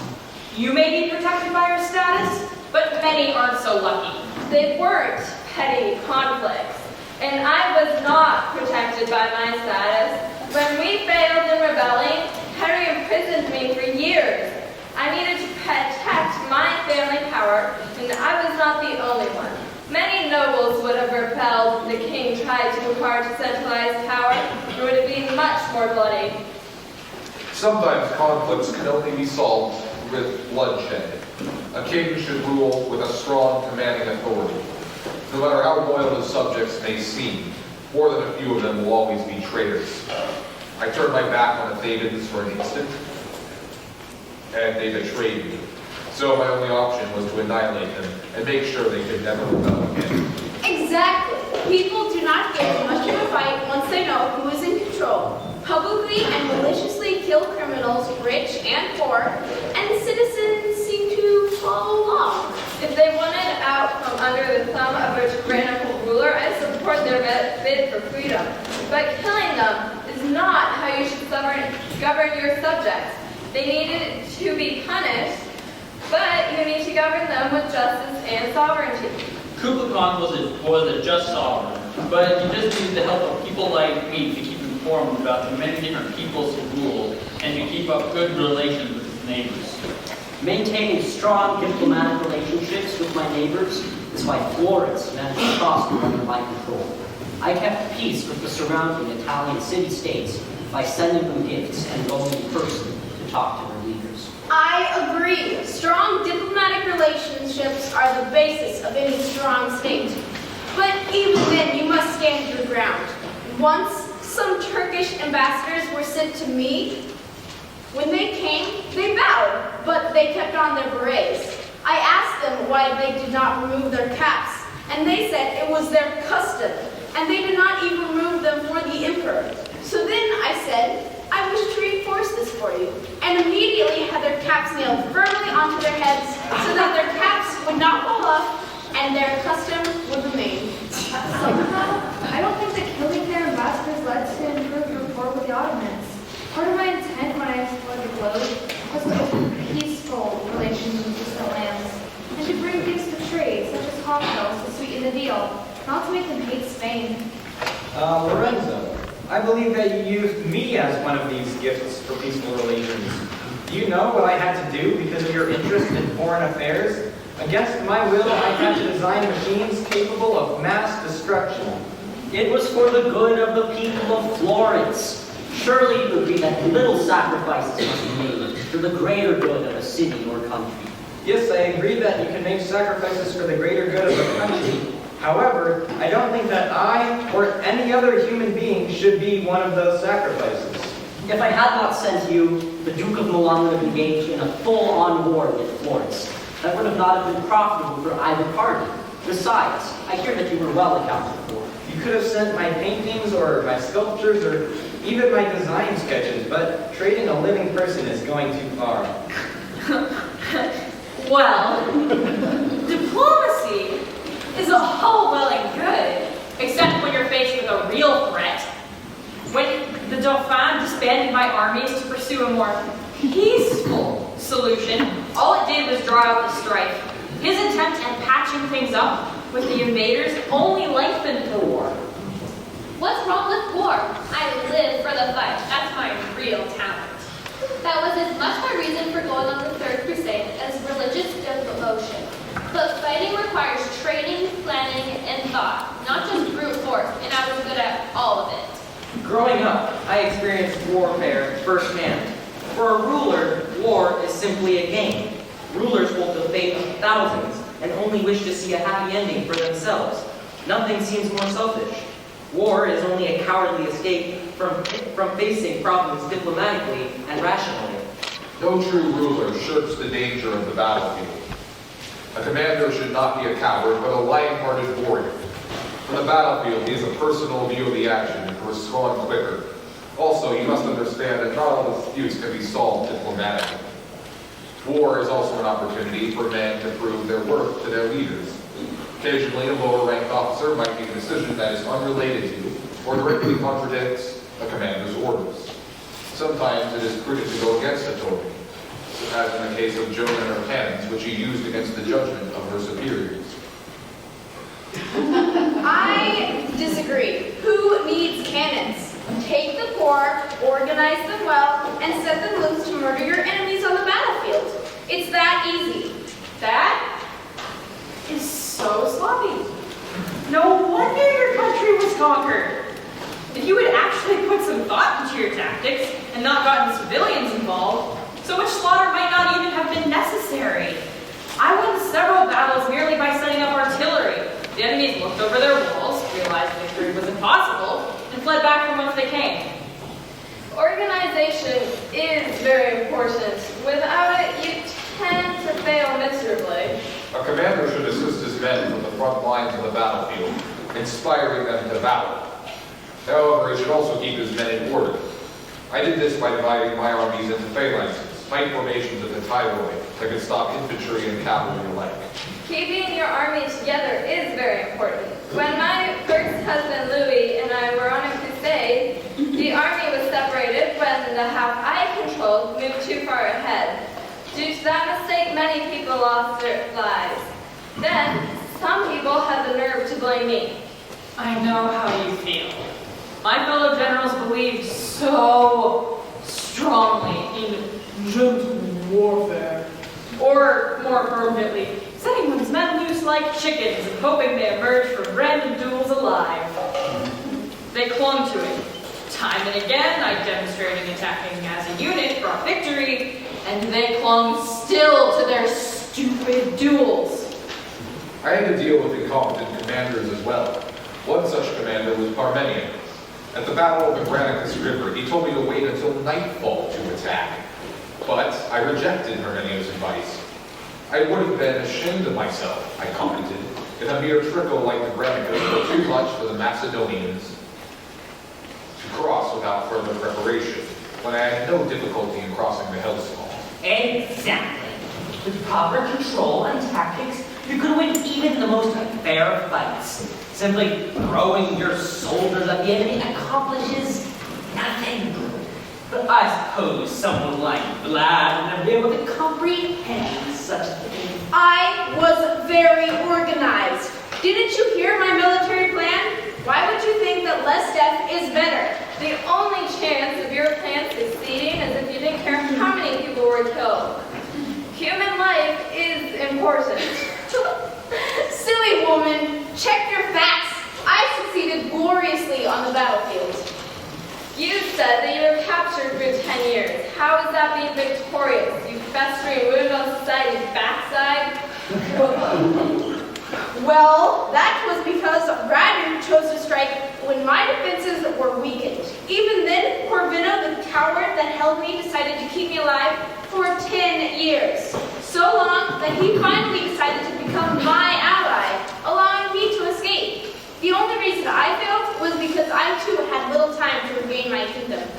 So, in other words, all your poor people died and that left no one else to fight. You then did not have any time to threaten or scare people into fighting for you. You are correct. I didn't have time to scare people into following me. I was able to pay people to follow me. And that worked pretty well.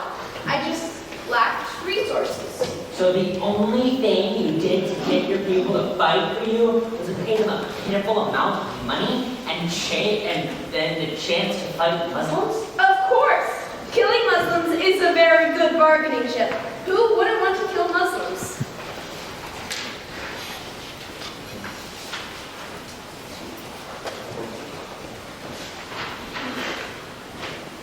You should not destroy the Muslims, but instead show them your magnificence and superior power. If they resist still, then destroy them. If you would massacre them before they have even had a chance to surrender, you have no right to call yourself a conqueror. You don't need to kill them. Just leave them with enough to scrape by, but not enough to rebel again. And depending on whom you are fighting, you need to be more forgiving. My husband imprisoned me for years after I rebelled.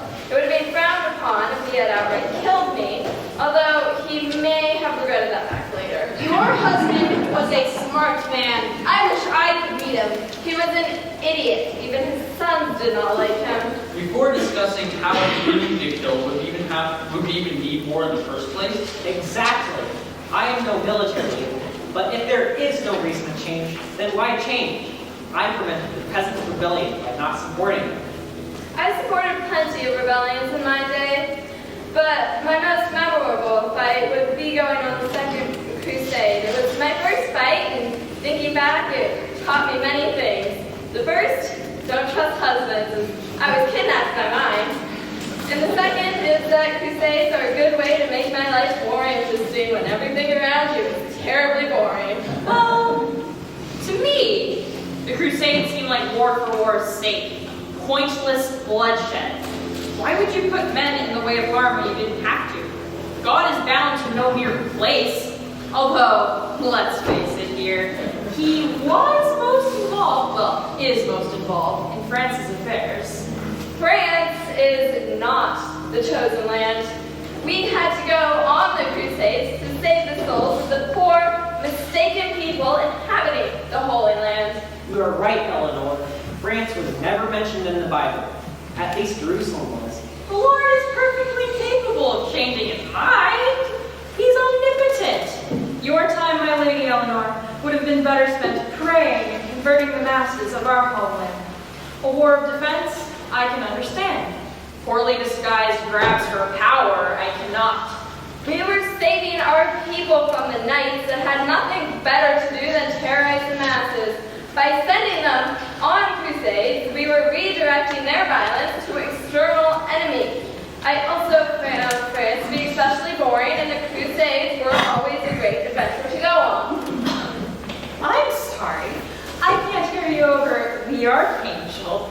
He's quite taken aback by your nonsense excuses. Could you repeat that, please? You are a deluded peasant that has no right to talk to me as if I am a commoner. Call me what you will, deluded peasant or holy messenger. I protected our homeland from invaders. I inspired all Frenchmen of lower and upper class to fight. Whether it's true or not is what our people needed. Did you inspire those people by disrespecting them and using the Archangel as an excuse when you didn't know how to respond? I am disappointed that the people of France would follow someone that uses the Lord's messenger as his shield. The Archangel was never an excuse or a shield. Towards the end, a day would go by when I didn't hear a voice. Unspeakable things needed to be done, whether I liked it or not. And it made me follow through and keep going. I would be the most miserable person in the world if I knew that I was not in the grace of God. I never asked the voice for any last reward but the salvation of my soul. Some of us did not have an angel's voice to rely on. We had to find answers on our own and make our own decisions. Many great people were able to live their lives without such an assurance. Ugh! Ladies, you're both pretty. I'm sure those complex topics of war and leadership is hurting your poor little head. How dare you, lad? Women can be just as powerful and valuable as any man. Duh, look at me, Emperor of China. Of course. I didn't step down from defending my country and go against the Lord's holy will simply because it'd be unladylike. Whatever background one comes from, one must do what one must do. Living in ancient Greece, I saw sexism embedded in the very cultural fabric. However, I was known for my close friendships and my unusual liberal attitudes. I allowed women in my inner circle. I am sure the rest of this conversation will be disappointing. Women are just as rational creatures as men are. What? No! Women are liars and stupid and promiscuous and basically worthless. My mistress lied to me when I was in a bad mood. She told me she was pregnant to cheer me up. When I realized her betrayal, I slit open her chest, grabbed her insides, and yelled, "Let the world see where I have been!" Then left her to wallow in her misery and had some afternoon tea. Vlad, you are the worst human being I have ever had the misfortune to meet. She was trying to cheer you up. Can you honestly claim never to have lied just once in your life? What did you say? I couldn't hear you through your feminine hysterics. What's your language? You're in the presence of three powerful women. Maybe you shouldn't be such a hothead and just listen. Eleanor is right. Your mistress was merely trying to cheer you up. I'm also inclined to agree with Eleanor. I don't know if I've ever been so disgusted with anyone in my entire life. You're scum. Raw, ungodly scum. Stop being crass. Act like a lady, even if you are a warrior. There is nothing wrong with a little civility. If I had acted like a lady during the 100 Years' War, our country would be crawling with invaders right now. I am impressed with your achievements, but disgusted with your deplorable manners. Oh, my apologies. I forgot. You're welcome. So,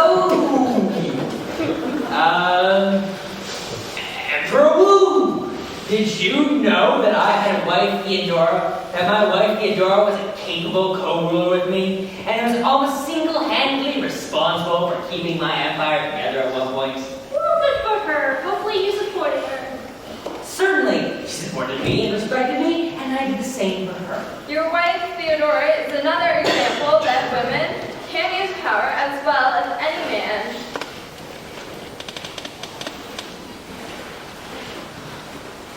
On the contrary, women should know their place. They must respect and obey men. Men rule women. Women should never have power. Indeed! No, we should have the same amount of power. What do you have against women with power? That destroys the traditions, and traditions are what work to keep balance. We build on them to make them stronger. However, women with power may eventually lead to corruption in the government. Change is good. That's why dynasties change. Yes, and if women needed a supervisor, my kingdom would have become a horrible, plague-ridden wasteland. Theodore ruled well when I was ill. My respect for Justinian's intelligence has gone up. However, the way he ruled was not my favorite. I did not like centralized government. My thanks to you, Eleanor. Justinian, do you realize you have brought yourself to the same level as a woman? I was already on that level. That's the level of an emperor. Yes, it shows his intelligence in letting a woman help rule. Dear God, what are you talking about? Women are not cut out for anything. They are natural-born sinners. I cannot count the number of women I impaled due to their gross adultery. Well, lad, I'm sorry you can't keep a partner. Maybe it's because you're short-tempered. Yes, what a pity. But Vlad's tragic love life aside, I'm curious as to how all women are natural-born sinners when I was a virgin saint. Virgin or not, you are still a cross-dressing hog. Why would a mere girl like you be given the power of a commander? That's just it. Women really make the best commanders. I say that the ideal ruler is one who rules like a mother does over her children. That's why I think women should be able to have power. They know what it's like to be a mother. Men, on the other hand, always seem to need to compete for power and to cause war. I can't claim to have ever treated treated my subjects like children, but I support Joe. I don't know what to say. Yeah. Thanks, sweetie. That's nice. Don't call us sweetie. It's just another way of putting down and controlling women. You men always try to arrange everything for us, even who we marry. My arranged first marriage ended in a divorce. My second marriage, if anything, was worse, even though I chose the husband myself.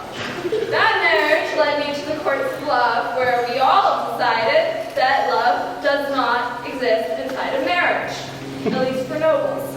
It must be found elsewhere. This idea founded expressions from troubadours on poetry praising love and women instead of old war epics focused on men and their greatness. It gave women the appreciation that was not given to us by our husbands, and it began to tame and civilize the noble warriors, gradually changing even the idea of what it meant to be noble and courteous. Well, at least we share an appreciation for good poetry. When the words flow together beautifully, it is music to my ears. That is what poetry is supposed to be. Although some poets do not have a talent for it and should look for employment elsewhere. I also wrote poetry, sonnets about love in the vernacular. Would you like to hear some?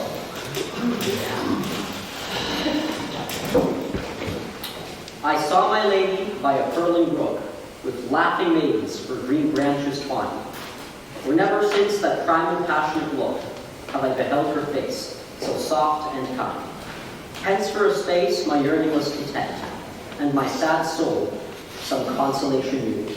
Alas, my heart remained, although I went, and constantly my pain and sorrow grew.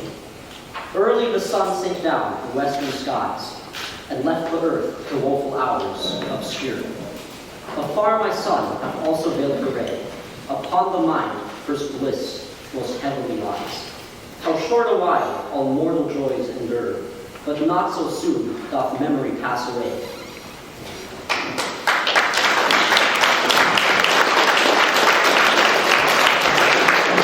That is very nice, Lorenzo. I love listening to poetry and literature, especially the old ones written in old fashion.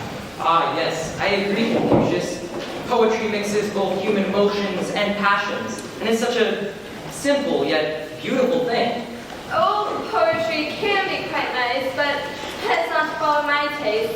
I like to hear tales of love, not fighting. My darling baby boy Richard wrote a poem about his imprisonment in Germany. Would you be willing to read us some of it, sweetheart? Certainly, Mother. King Richard's Lament. No captive knight who chains confine can tell his fate and not repine. Yet with a song he cheers the gloom that hangs around his living tomb. Shame to his friend the night king remains, 2 years unransomed and in chains. Nor is it strange I suffer pain when sacred oaths and thus made vain, and when the king with bloody hands spreads war and pillage through my land. One only solace now remains, I soon shall burst these severe chains.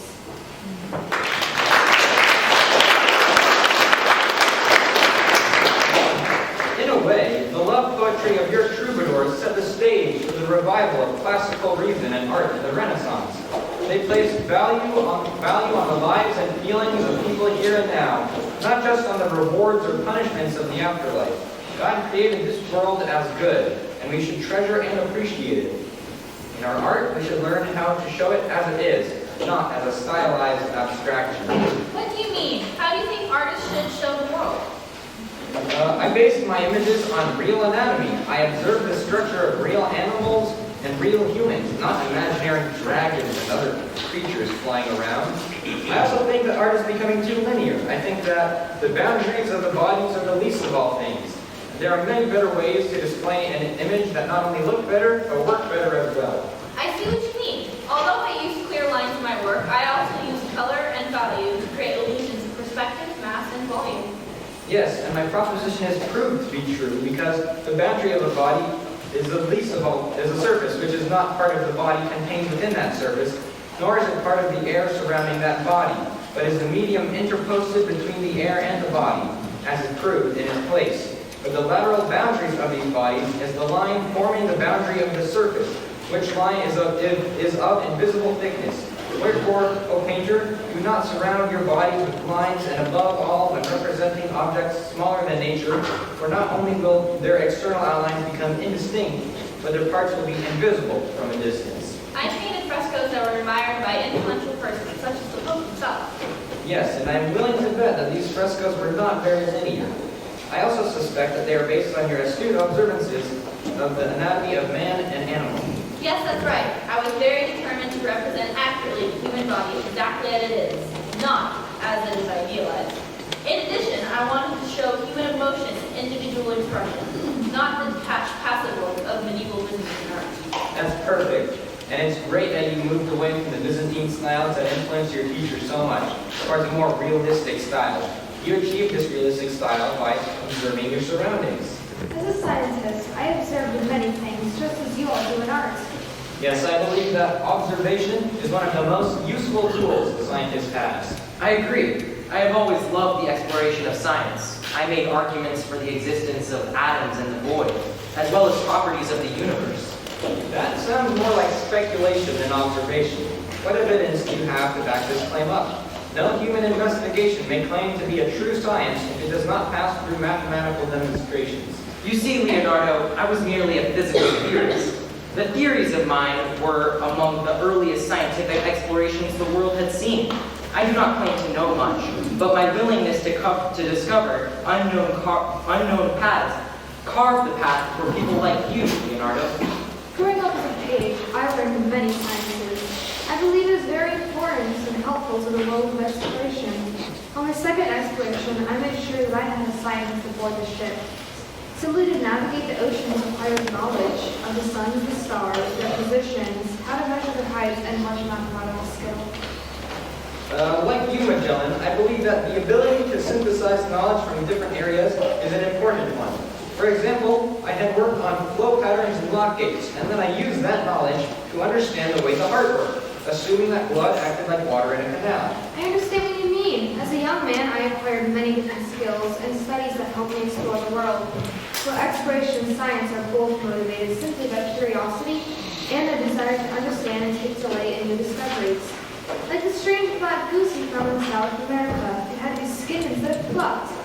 I believe people now call it a penguin. I believe that bringing knowledge from unexplored lands is extremely important. Writings such as my book are invaluable for other explorers who need information about the places that they're traveling to. I know Columbus, for example, was strongly influenced by my writings. He attempted to sail around the world to find an alternate trade route from China. Yes, I agree. Learning about lands that has not been explored is extremely important to the building of our society. I was inspired by Columbus, who was, in turn, inspired by your book. My goal was to finish what he mistakenly thought he had achieved, to reach Asia and the Spice Islands by sailing west. He insisted to his dying day that he had reached China and India, when everybody else knew these continents were new to us. I thank you for this chain of interest in exploring. What you did, Magellan, is very impressive. The beauty of exploration is that it can be applied to knowledge and philosophy as well. The time I lived was fertile for the development of new ideas. How so? Well, the Hellenistic age was the time Greeks came into contact with the outside world, and their Hellenic classic culture blended with cultures from Asia and Africa to create a new culture. Alexander of Macedon, was responsible for the blending of cultures. Although he may have done outrageous acts and was both motivated by power and politics, he respected the cultures he conquered and allowed their customs to continue. From what I gather, Alexander himself embraced local customs, thus merging Persian and Greek civilizations. This Yes. melting pot of cultures was bound to set off some creative individual. Yes, I certainly did this. And with all of Greece on my side, I invaded Persia and turned a weakly united empire into a strongly united one. I was a ruler, unlike those before me, more firm than the Persians, but less tyrannical than the Babylonians. I had the foresight to preserve culture and the resolve to maintain order. When I invaded the Persians, their satraps, or governors, were often quick to desert their king. The Persians did not understand that to be respected, one must be both loved and feared simultaneously. Hellenistic art influenced Renaissance art, especially the sculpture Laocoon and his sons. When it was discovered in Rome in 1506, artists everywhere were impressed by its passion and the skill of its creators. My patron, King Francis I, even acquired a bronze casting of it. The expressive emotion of it was even one of the reasons for the balanced, reasonable, classical approach of Renaissance art to change into the more experimental Baroque style, although it might have gone a little too far. It began to have a darker, more chaotic view of human nature. I prefer the more optimistic view of the earlier Renaissance, that we humans were made in the image of God and therefore full of great, positive, creative potential. I am glad that my work has such a positive influence on the world's future, even its art. Because of my contributions to government, mankind accomplished so much. The confluences of cultures I created allowed for the easy spread of ideas and technology. The West and East united under a single banner. Yes, and your inheritors also supported scholarship and education, especially in Alexandria and Egypt under the Ptolemies. Obviously, I treasure the art of philosophy. My school encouraged the engagement of intellectual discussion. For my whole life, I remained a curious person who was always engaged in the pursuit of happiness and knowledge. Greek philosophy, especially that of Plato, always fascinated me as well. I even tried to revive the Academy in Florence under the leadership of Marsilio Ficino. You should strive always towards the higher forms of understanding until you reach enlightenment and oneness with God. It seems to me that Plato fits well with Christianity. Moreover, his ideal republic ruled by the wise and the most educated is a model worth following. Ah, Lorenzo. Plato, one of the aristocratic students of Socrates, built on Socratic teachings. My philosophy had many differences from the teachings of Plato. However, I deeply respect the man.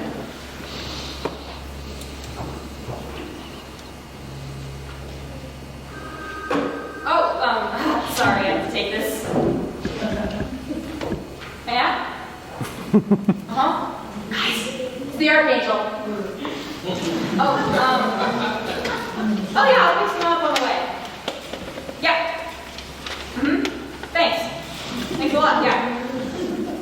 Okay, so, our ride's coming.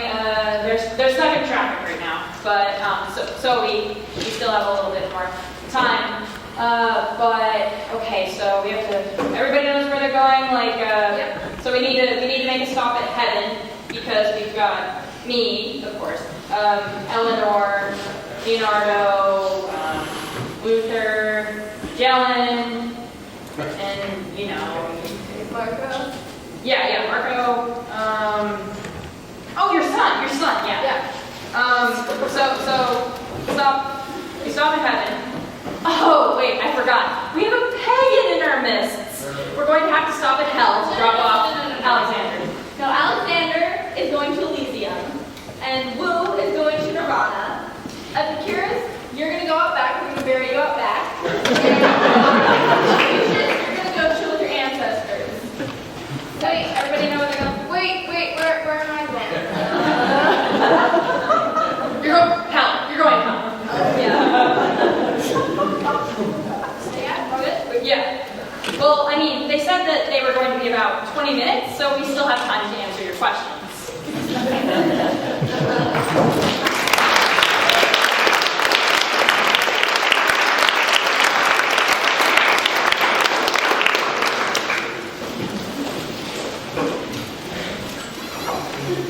Anyone have any questions for us? Don't be scared. We hate to have a fearful audience. Oh, we got lots of questions.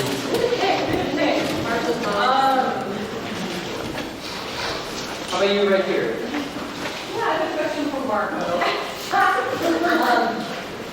What do you think makes a great con such a great ruler? We've heard from all these other folks about what makes a great ruler. Here's what Google Con thought. I think that the thing that made the great Khan a good ruler was how accepting of other religions he was. Christianity in particular. The great Khan even said that there are four great prophets who were reverenced and worshipped by the different classes of mankind. The Christians regard Jesus Christ as their divinity. The sacraments Muhammad. The Jews Moses and the idolaters Sodom Bartan. I do honor and respect all four. I believe that it is evident in the regard of the faith of Christianity as the truest and best. Even saying that he would prefer it or not, or who would have questioned his decision. I think that it's because of this acceptance for different religions, as well as his military skills, that he was able to create and maintain the greatest empire of the time. Any more? Are you right over there in the back? This is for Vladimir. What fueled you to choose such a character? What? Could you repeat the question? What made you choose such a character? What? He didn't choose a character. Oh. Young boy! Are you referring to a previous life or something of the sort? Are you trying to test? Are you? I feel a little scared now. I start running. Do you have any question? Believe it or not, he was actually just born this evil. Maybe that is like whoever had you as a child influenced it a little bit, but he's always been that way. I will have you impaled sideways like a frog.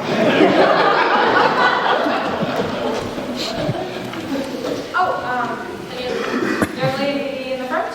Thank you, well, first of all, Leonardo, I have a question for you, but it's wonderful to meet you all. So finally meeting Leonardo. I've learned a significant bit about you tonight, but I'm curious because my impression is that there's so much your notebooks and your drawings and your writing. Did you intend those to be consumed by other people, or were they private and things we found out about you? In other words, are they really reliable information about who you were? For instance, how do we know that you were distressed about having to design machines for war? Was that something that you revealed in that writing? Was that meant to be shared with other people? Some of my works were prototypes, you could call them, for my blueprints for the Caesar Borgia or the Duke of Milan. However, some of my other notes were just my personal exploration in geometry or anatomy that I used to help me in my art, or to just keep track of where I was, not forgetting. But the one way back there. I have a question for Alexander. What was the Gordian knot? Yes. While I was in Gordium in Asia Minor, I came upon it, the legendary Gordian knot. I was told by the locals that he who could succeed in untying it would become the lord of all Asia. The knot was a fiendish thing, with countless loops, hundreds of ins and outs. I struggled with the knot for an hour in vain until I had a revelation that was nothing short of genius. It did not matter how the knot was untied. Once I realized this, I drew my sword and with a single blow sliced through the knot. After that, I did become the lord of all Asia, so I suppose the prophecy was correct. Where are you? Well, I wanted to congratulate all of you historical characters. You obviously are sitting here because you have very powerful lives. Show that you have a lot of strength and convictions. The question I have is, I think we have about 4 pagans here, non-Christians, and I know you traveled this far to come to our age to talk to us. So my question for some of you, or all of you, might want to answer, is it seemed like some of the pagans had some ideas about how to be in the world that, like Alexander talked about how he ruled, but he was able, or he allowed the people from other cultures to remain. And at the same time, I heard some of the earlier characters say that they had strong beliefs in their religions. So as we sit here in the 21st century, what do you guys think about allowing your ideas to change a little for the little time that has gone by since the cures was wrong? As much as it infuriates me, I guess I have to accept that change does occur, and even mighty empires like the one I made will eventually will fall. So, to answer your question, I accept these new religions, but reluctantly.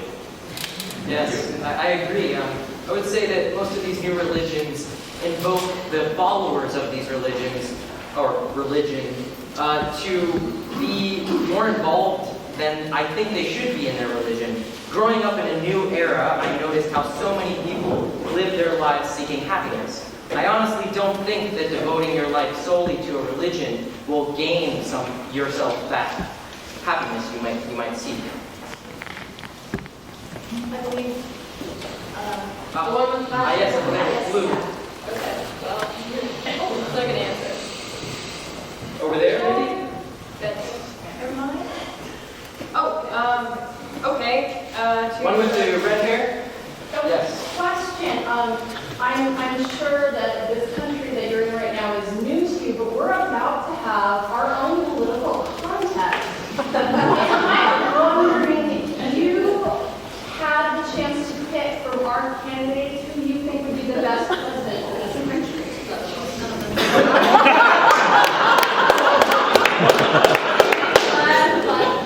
Trump! Yes, but like myself. I wouldn't support Trump, but because of his strong military policy, but he wants to keep Mexican immigrants out of this country. Because I supported a confluence of cultures, I don't understand how I could possibly side with him. And That's that belief.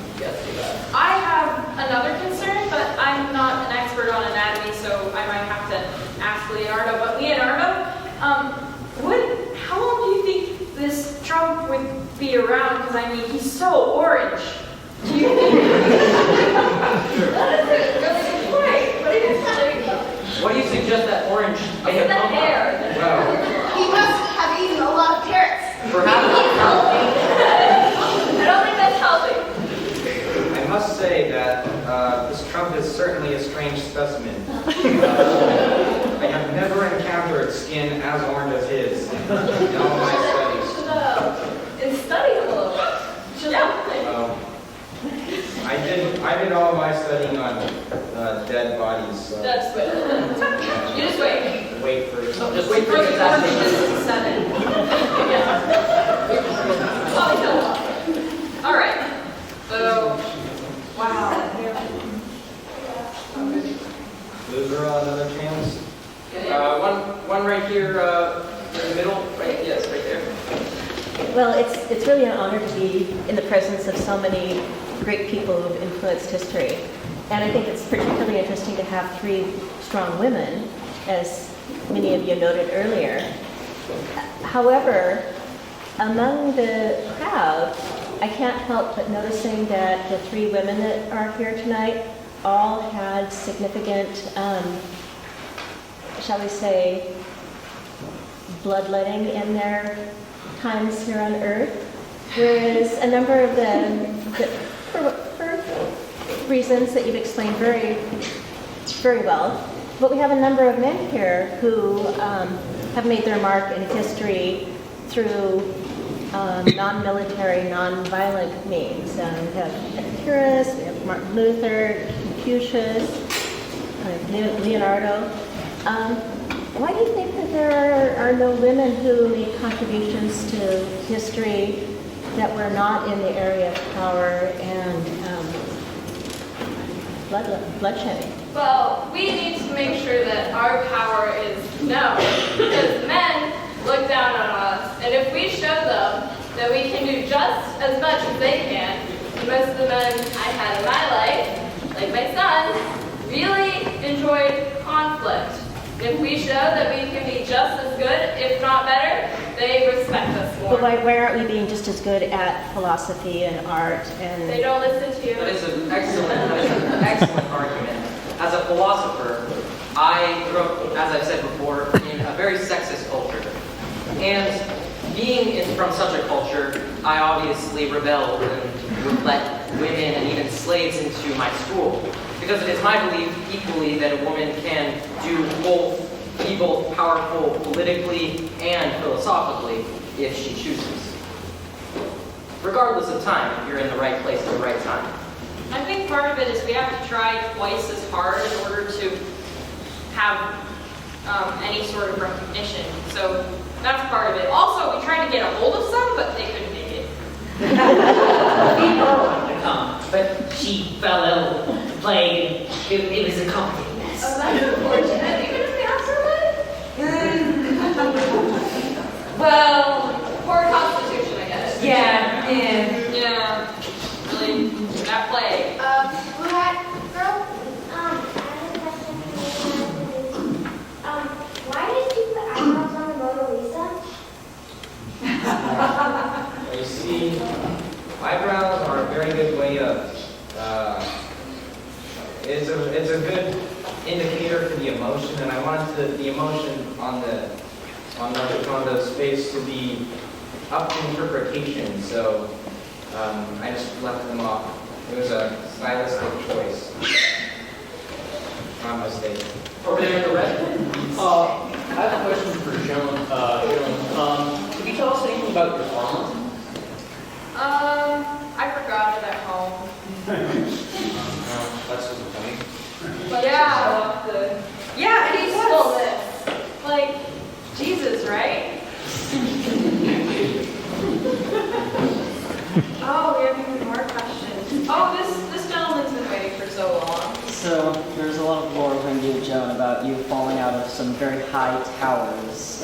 Are those true, or how did that work? A lot of times in battles, you just kind of hit your head and you're like, what? So I don't really, it's kind of fuzzy right now.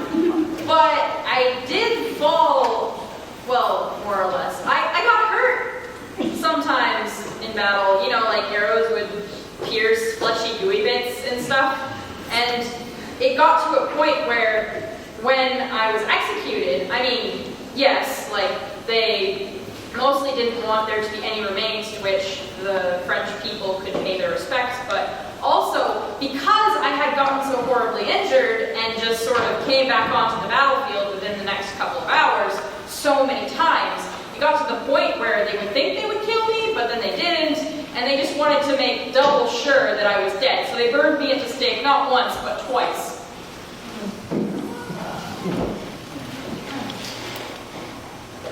This woman here in the... Thank you. So it's been great to spend the evening with almost all of you. But I have a question for Giotto. Could you tell us a funny story from when you were younger? Yes, I can. So when I was apprenticed to my teacher, he was working on this one piece, but he needed to go get more paint. So when he left to go get more paint, I painted a fly on his painting. And when he returned, he kept trying to brush it off, and he got so frustrated he spilled his paint because he kept thinking the fly was actually there. And that was just in the corner.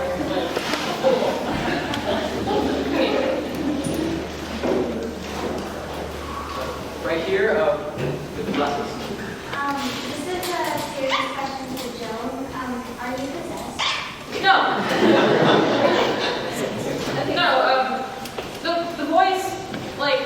The voice will talk to me, but I'm not possessed. You're out of control. I'm not controlled. I'm just very obedient.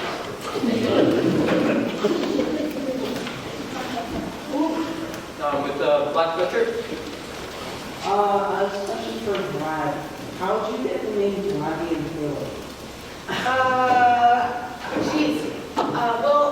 Vlad came from my father, and he was the second, so I was the third. So yeah, it's nice. What about the impaling? Oh, the impaling part. Oh, okay.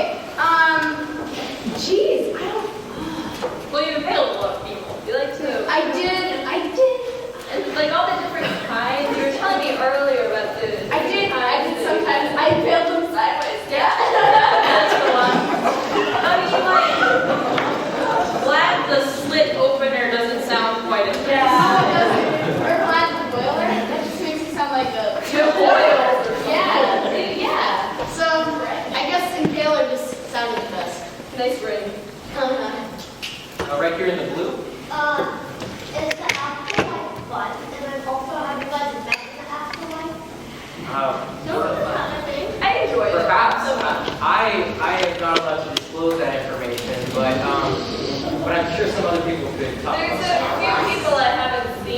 Like, I know Vlad, I haven't seen. I have not had a good time. Yeah, like the people that are pagans, not really, but like Joe, yeah, see around. They didn't have my books. By the way, Brad, how deep are you in that? Oh yeah, boiling like, blood? what's your punishment? You're right. It's for violence, of course. I think It's like, you know when like you're underwater and your hair it sort of goes up a little bit? Yeah. That's how deep I am into the blood, the boiling blood. It's gotten pretty bad actually. Are you just like seakeeper? Yeah. Actually, they drive me further with minotaurs. It's horrible. That's sad. Way back there in the blue. So, Vlad, as you are known for killing people, what do you think of your contemporary Elizabeth Bathory, who is also known for killing a lot of people? Oh, yes. I never thought about, she was the one that bathed in the blood, correctly? Yeah. I never thought about that. What an ingenious idea. Oh my gosh. All my years. Something you can learn from women. I hate to impose a little bit, but I would like to suggest that, are there questions for people besides Joan and Vlad? Over there in the green. Thank you. I have a question for Alexander the Great. Now that you've met all of these folks up there, are you just Alexander the Great, or are you Alexander the Greatest? Well, I guess you could call me that, because no conqueror has ever surpassed me since the time when I conquered the entire Persian Empire. So, yes, but I like not to give that title to myself. You can if you want. Right. Oh, how about in the red? So Confucius, why was your country an ideological place? Well, you see, the main ruling family, the Zhou, they spent all their money on like luxuries like food, clothing, and like if you were to see their palace today, everything's plated in gold, diamonds, and the finest silk you can find. They spent all their money on that. So they never had enough money for an army. And armies are very expensive because of the armor. It can resist arrows and sometimes like many sword hits. And so since they don't have enough money to support an army, they gave up and they gave all their land to these vassals. And these vassals realized, well, the emperor isn't in power anymore. So instead, they fight each other and hack each other to pieces for each other's land. And so it just keeps going in a circle. The emperor cannot help them. And so it's just a blood war. And so you don't know whether your country or your little individual city is going to have a raid coming in. So that's why when I was in exile, I had to be careful where I went.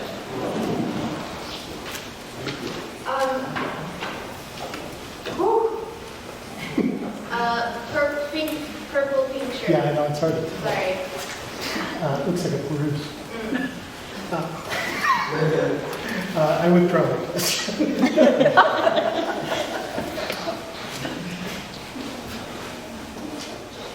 King Richard, you're remembered as a noble king. Is this a fact or a fallacy? Of course, I was a very good king, and everyone liked me. I was a very likable king because I fought for my religion. Even when I was ill, I could fight for myself. Another reason I was a good king is because I was able to get money from the people of England. The people of England wouldn't have paid so much money for my ransom if they didn't like me. Right here in the orange. But I don't know. How did you collect all the money to get that guy out of jail, and what impact do you think that would have had? Well, that wasn't quite my most intelligent moment. Let's say it was like motherly love, but we caused England to become bankrupt, and I heard rumors that John was actually like paying money to keep him in prison. So we had to raise taxes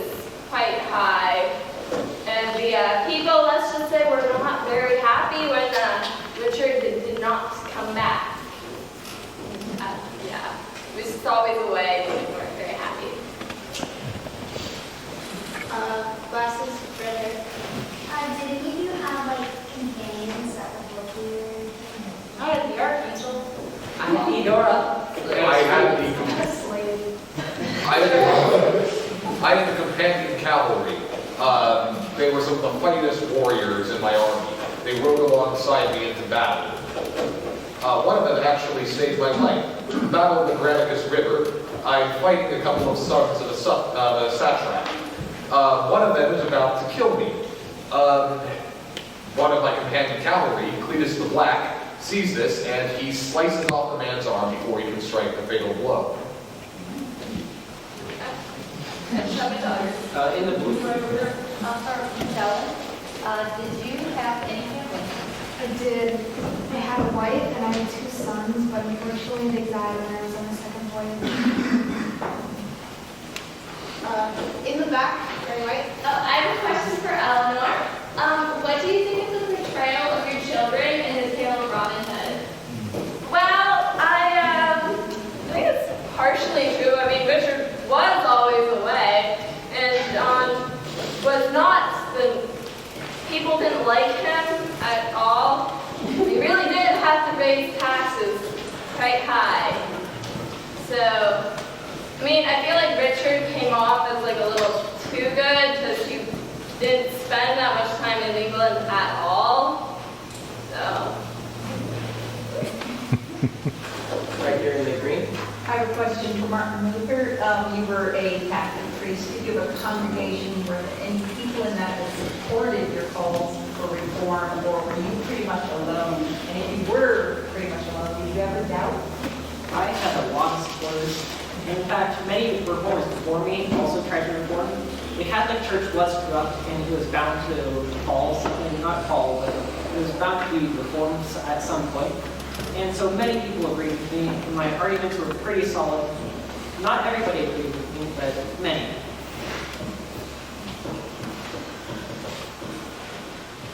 Right here in the blue. I have a question for the Empress. Blue. Emperor, please. Is it true that you invented the prison? Yes, it was a criminal emergency, but yes, it is undeniable that I discovered the printing press in the sense that I found a use in imperial administration for writing materials produced by mechanical reproductions, though these were only small items produced by stamping rather than taken from a larger block.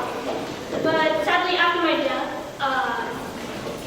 of my son, when I died, a lot of things were reverted back, so like the Tang Dynasty, but there were laws that were reverted back to the original ones, and one of the many things like arts and stuff were just gone, and the printing press was one of them. Here in the... I have a question for you. The surprise. I read that when Jefferson wrote the Constitution, parts of the Constitution. Remind me who that is? Thomas Jefferson, the Constitution of the United States. Preamble, it says, all men are created equal, and it says freedom, liberty, and the pursuit of happiness. And I understand that idea was taken primarily from your writings, which were not, from the things you have said. Yes. And so, how do you feel about that? Do you think people in this country are happier to live in the world than you are? That's very nice that such a man, I believe, one of the founders, yes, of this country, would say such a thing and help me out in that regard. But I do not think that just because he said it, this country lives up to that. I find that a lot of people here in this country, for the brief time I've been here, are not always the most happy because perhaps they have too much involvement in politics, public life, or finances. All these things can be such distractions for us. But in regards to that man, I'm very happy to see my tradition live on. Guys. Oh, yeah, you're arguing with The arcing.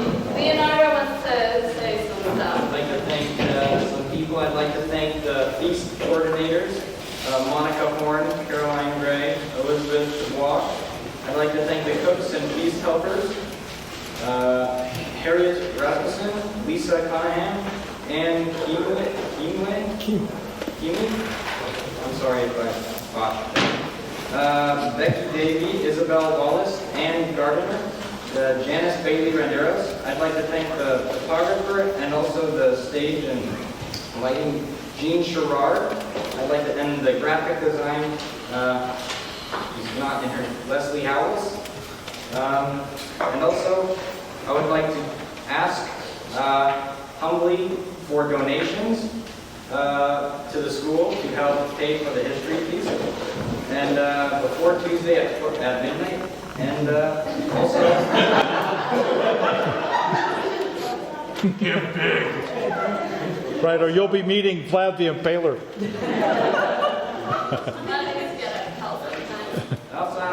And I'd also like to ask for help cleaning up. But don't you have a song for us first? We want to 100% have a song for you. You can't stop me. You can't make me stop. Okay, so if you look, where is it? It's in the back. In the back page, you guys have to sing too. Yes, join us, be brave. Traditional May Day song in the Middle Ages. Yeah, okay, so this is in Old English, yeah? Middle English, my bad. The pronunciation's at the bottom. I was French, right. So this is in Middle English, so it's not modern English, so it's a little bit not worthy. Yeah, so you can read this. And shall we start then? Yeah, okay. Give a note. You want to do it?